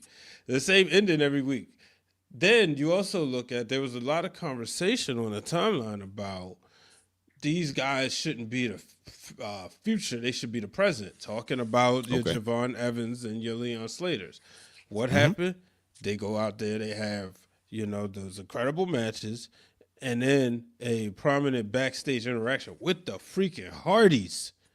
So it's like there's this pressure that's being sort of felt because regardless of how our Baltimore Ravens are doing, I don't want to talk about NFL it. season is cooking because it's wide open outside the boogeyman starting to wake up. But the NFL season is cooking. NBA is getting ready to come. Baseball's got a refresher. So WWE's like, all right, you know what? We got to shake some stuff up. Hence We why gotta I get some think eyes this on is the product. yeah, We exactly. gotta get some more people And this is talking more why than just a pay-per-view. it was trending, seeing Braun Breaker's like, you know what? Now, not now or never, but let's see what we can do right now. That's a future WrestleMania main eventer that we may be seeing in that spot a little bit sooner than we think. Oh boy, I think See, and that's that's what- probably. Go ahead, brother guy. And that's like I when I was listening to the show earlier, I was trying to hurry up and get to it because when people keep saying, "Oh, they're the future," why do we keep saying it's the future? We're in wrestling right now. Well, Leon Slater and Javon Evans are doing what Kevin Knight should have did in AEW, but he doesn't have that platform. Let's call it what it is, right? They are wrestling right now. They have taken the perfect blend of entertainment, sports, and wrestling and put it all together that everybody can enjoy it. Braun Breaker is, you keep saying the future, not you, Hollywood. I'm sorry, everybody saying he's a future this, how about he be now? We forgot what he did with the Intercontinental title. We forgot when he took down that reincarnation of Mick Foley of Sami Zayn. You know what I mean? Like, because he's been playing second fiddle to this. He was on a trajectory to say, okay, give him that world title. Think about it. If he didn't, even to him and Jey Uso, him and anybody that he was doing was like, oh, okay, this is what we want to see. Why couldn't it have been him and Gunther been the one? But we pivoted because we want to put him with Seth. Seth doesn't need anybody. Paul Heyman doesn't need anybody. Paul Heyman needs to be with Braun Breaker and Bronson Reed and let Braun Breaker be the face because it's time to rotate somebody else in on Raw. No, but I see that's what I think, right? I think putting them was to do exactly what it did. Have us talking about this. Saying when you put Braun Breaker with Seth Rollins, like, why are they doing it? That felt like a step back. The whole time is setting him up because Paul Heyman goes on these shows and he talks about attaching himself to Braun Breaker because he sees him, as the realness was brought up earlier, as the next thing. This is the jump off. Now it's time to jump on their two bandwagons. Now, what's going to be interesting is to see how this plays out because the last time he hopped on two bandwagons at the same time, it didn't turn out very nice. That being Ryback and Cesaro and That was whack. Curtis Axel. He tried. Don't bring up Curtis Axel. It was too much at one time. That was too an much. awkward time period for us. Yeah, it was too much because it was too much of a, oh, look at my name. It was too many things happening at one time for Curtis Axel. Curtis Axel just didn't take wrestling seriously. It was Good too much music happening. though. Yeah, Until music he was became the classic, B team. bro. The Like, B it was team my was ringtone. perfect. He looked like he had more fun like doing the jokey stuff than like trying to be a player. I was like, God dang it, Curtis Axel. Oh, I wish his dad was still Yeah. around because that would have been. Are you kidding me? That's easy. That's been perfect manager. Yeah, he would have been smacking gonna him say back that as a was sister to him. Because by the time his Something. grandfather was like, all right, it's nice, it's cool, but Larry the Axe is old. Old Perfect, school, like, yeah. man, get yourself together, bro. What's wrong with you? Yeah, and then he could Like, cut a he's- promo. Do you know who you are? You know who I Do you am? know who you are? I'm perfection, and you're the son of perfection. Or he would probably be like Rick, where he would outshine him, or Dusty, was outshining Dustin for a little bit. A little bit. I was trying to be nice. Oh, my fault. Okay. Yeah, no, yeah, I'm you're not right. always good to the Rhodes family, even though shout out to Cody Rhodes. Him and Seth Rollins had a great match. They definitely. Listen, I'm gonna go back and watch that before I go to sleep because I'm not gonna rest anyway. I'll be up next 2 hours. But Listen, We got to wrap That up. match was better than Yeah. I thought it was better than what I not necessarily expected because I thought they couldn't top their other matches. I said, okay. It didn't top it, but it was still in that contender that okay, and now I know if I want to watch, I can choose any of their matches to watch again. You know what I mean? Like, okay, I don't have to put this at the bottom of the list because I've seen their other matches. you know what? This is definitely a to be continued type situation. You know what I mean? So it's like it's this is just the beginning. And like I said, we be fools to try to speculate what's going on. But it's obvious one thing. Braun Breaker has called his shot. Seth Rollins is probably gonna you know what I mean? He's probably gonna just he's probably going to be looking for answers. And I don't know. I don't know how Seth Rollins goes back to be. I don't like Seth Rollins as a good guy because he becomes a good guy. He's still kind of the same character, and then fans love him, and then he turns on us again. It's like, bro, we just started liking you again, and then now, you know what I mean? You go back to That Gotta one go moment find that you're that like, thing. dang it. That one Right. moment you're like, oh, but now you were just a Kingslayer. It was okay, but then it's like, what? Oh, now But you're now, a Slayer. Never mind. now you gotta make Bronson Reed. I mean, you gotta make Braun Breaker a bigger heel than you. I'm like, why would you want that monumental task? It's so easy to hate you, Seth Rollins. But you know, it's anyways. Like I said, it's fine. We'll figure it out. This is just the beginning. I'm excited. Now you I will say decide to that. come back to work.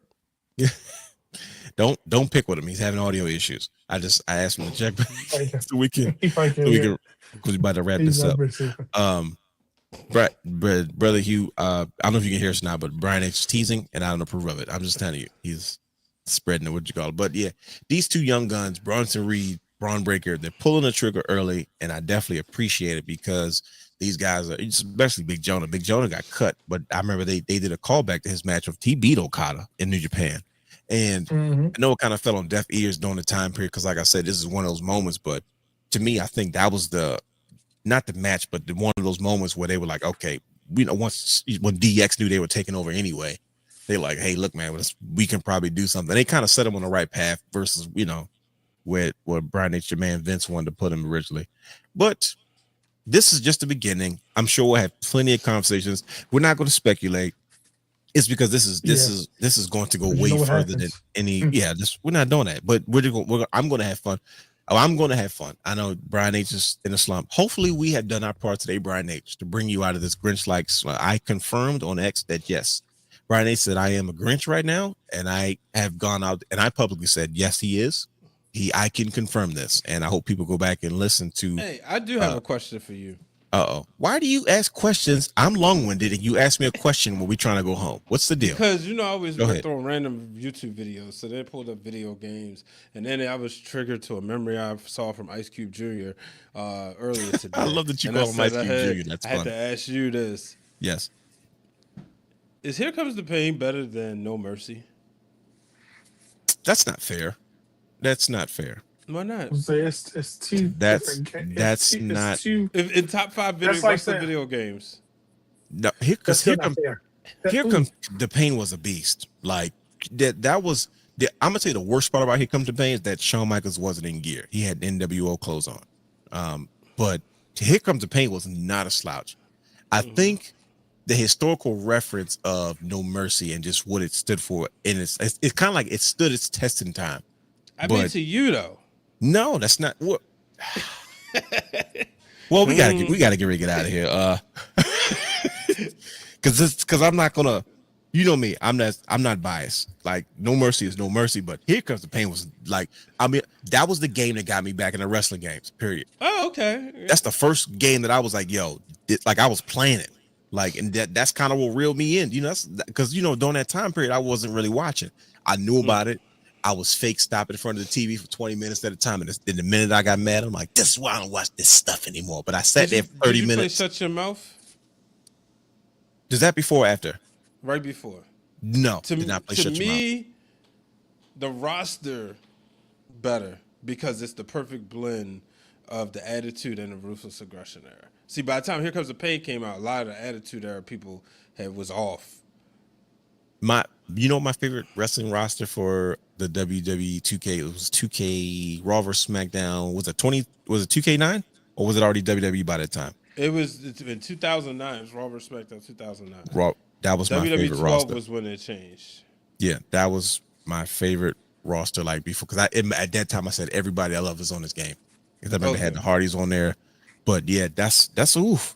Now you're getting philosophical. That's a purebred wrestling realm style quick. Because I would have to break that one down because like I'm not gonna fake on here. Like I'm trying to tell you, like I didn't play no games except that one.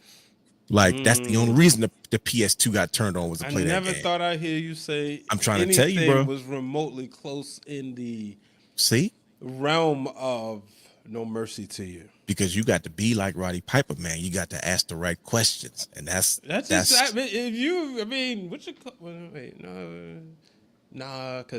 See, Raw and Attitude meant too much to me. But I'm trying to think. What Shut Your Mouth on my list? No, it wasn't. Nah, see, WWE 12 and 13. Those were some good games too, though. Yes, facts. Those definitely were heavy hitters. I remember watching you mark out in school when you saw the Macho Man vignette. I remember. Yes. I wish I had the camera on you because you went crazy. You was like, yeah, I would watch my brother play just to see the scenes in between and stuff like that because I'm a wrestling fan. Like I can get it anywhere I can, get it. And video games was no different. That was one of the things that I enjoyed about it the most. But yeah, that was a good question, Brian. I like what you did there. I like what you did there. So you thought I was gonna be biased. No, that was. Here Comes the Pain was the one. A fair question, it's just a fair.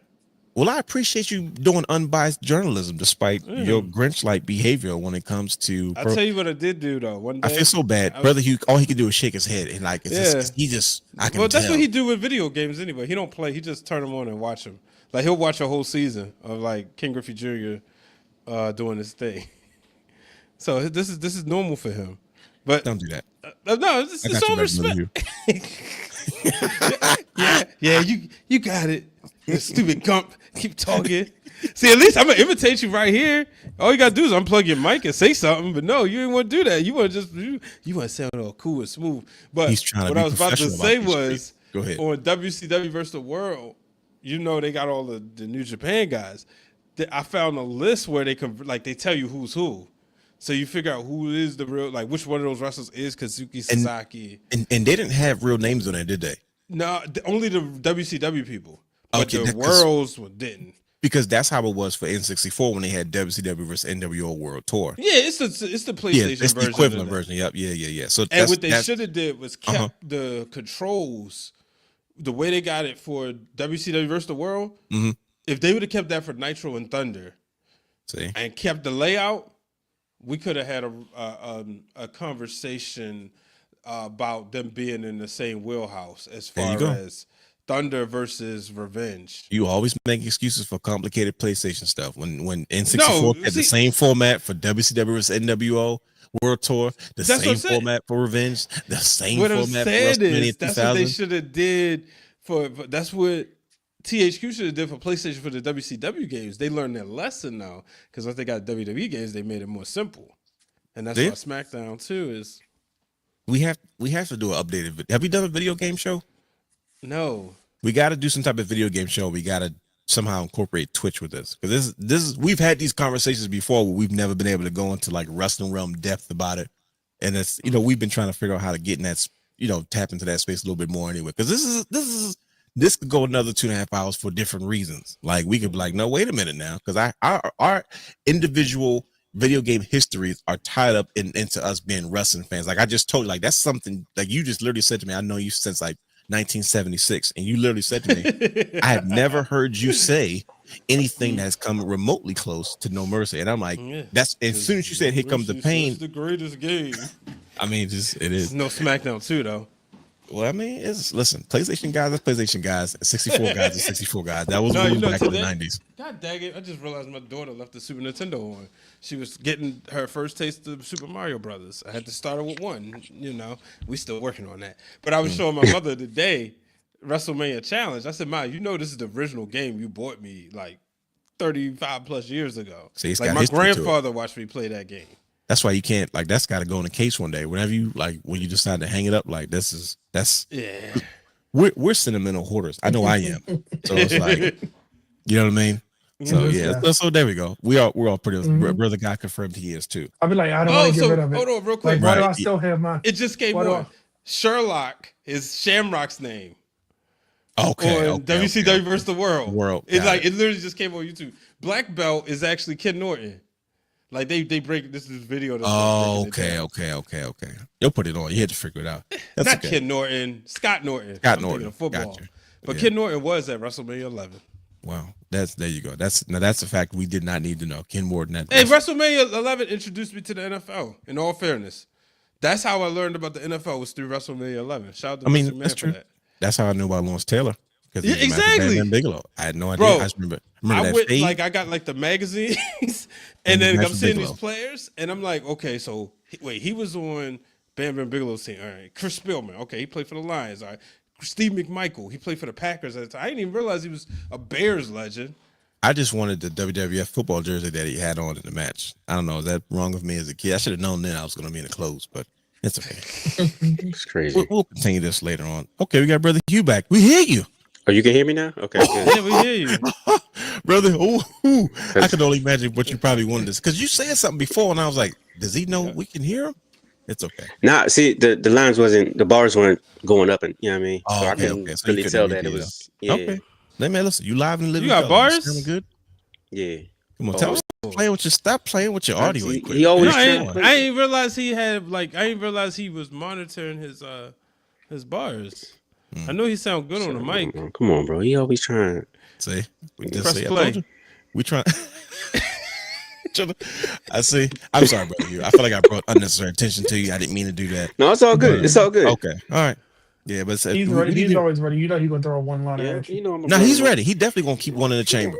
Yep. One thing we didn't talk about Santos Escobar and that whole situation. We'll get into that at a later date. Santos. Santos Did he Escobar. really go on or did he resign? Wait a minute. He I'm resigned. confused. Did he? He resigned. He resigned. All that big And got ass more stuff money he than resigned. He creative. said he let his contract expire, and he I don't know if this is one crazy chess match. It And they is. said, first of all, they said they offered him a ton of money. He turned that down. They was like, wait a minute, maybe we're missing something. He probably spooked him out. Like, wait a minute, he turned out a buttload of money. There must be something played- special about him. He said, played "Nah, the I'm long good." game for 2 He days. definitely put facts. And then they said, oh yeah, 2 days later, he decided to resign. I'm like, wait a minute. I thought he let Oh, his that was contract- God. his He extension. pulled a Miles Garrett. Yes, he did. Shout out to Now, did y'all whoever his talk agent about is. Dolph Ziggler? Did y'all talk about? I'm sorry, Nick Nemeth. I missed the very Nah, beginning. we no. How he said I was ready to go, and then he gave me all this money, and he was like, He was okay. another one. He's like, I guess okay, I'm still well, here. I He guess said, I'll when did you stick go for around for a while. AEW as the world champion? He said, yeah, then you look crazy. I was like, oh. He was Yep. like, yeah, but they paid me an outrageous amount of money to keep me. Nah, And I'm Vince like, loves Zigzag. He never wanted to let him go. That was obvious. do then all he the got- gross stuff. Do it gross. Look, Brandon. Vince would have never did it. TKO though. Oh yeah, cool. Cut the fat immediately. Anyway, Yeah. They said him and what you call it? What's his name? Braun Strowman. Y'all making too much. Y'all are Yeah. literally 10 other salaries. Goodbye. they made, how much is he making? God, we gotta cut him. Listen, can we do Listen, something give me for him? We'll get him a highest show. Who's this I guy? know, Russ- What's his birthday sale? No, let him go. Wrestle Dream is this Saturday. I forgot all about it. Okay. All right. We're not saying that. Follow us on all our social media platforms at Wrestling Realm. Subscribe to our Patreon, Twitch, and YouTube at the Wrestling Realm. That went a lot faster than I thought it was. The way it's not. Well, with that being said, we're out of here. We're not going to waste any more time, man. Thank you for joining us. We had a crazy show. What's that? We had an old school. I was like, wait a minute, I'm done already. All right. Anyway, Yeah, follow us and that's it. we didn't mean to go this long. I was like, yeah, I follow social media platforms, subscribe to Picture. Oh, hold on. There we go. Follow Championship Culture at Instagram. I knew I was missing something. At Instagram on Championship Culture _ on IG.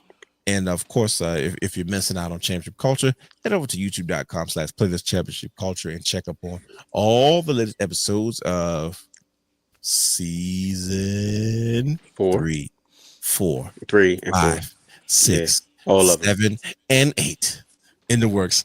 No, but catch up on What your boy say? 6, 7. Oh, yeah. Oh God. 12, 4. On season Bingo. 4, season 3, all that and more. We're running over. It's fine. We had fun tonight. This was a good. We saw Brian Yeah, we did. in rare format, man. This is a spirited debate. He said he wants to have more of these conversations. So I'm like, we'll find it. We'll take it to the airways. Hopefully you guys enjoyed it. It drives up numbers. Subscribe, all the good stuff. We out of here. Peace.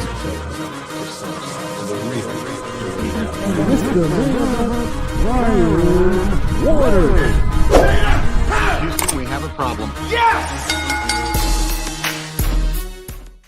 For all exclusive shows and bonus material, subscribe to our Patreon channel at patreon.com/thewrestling_realm.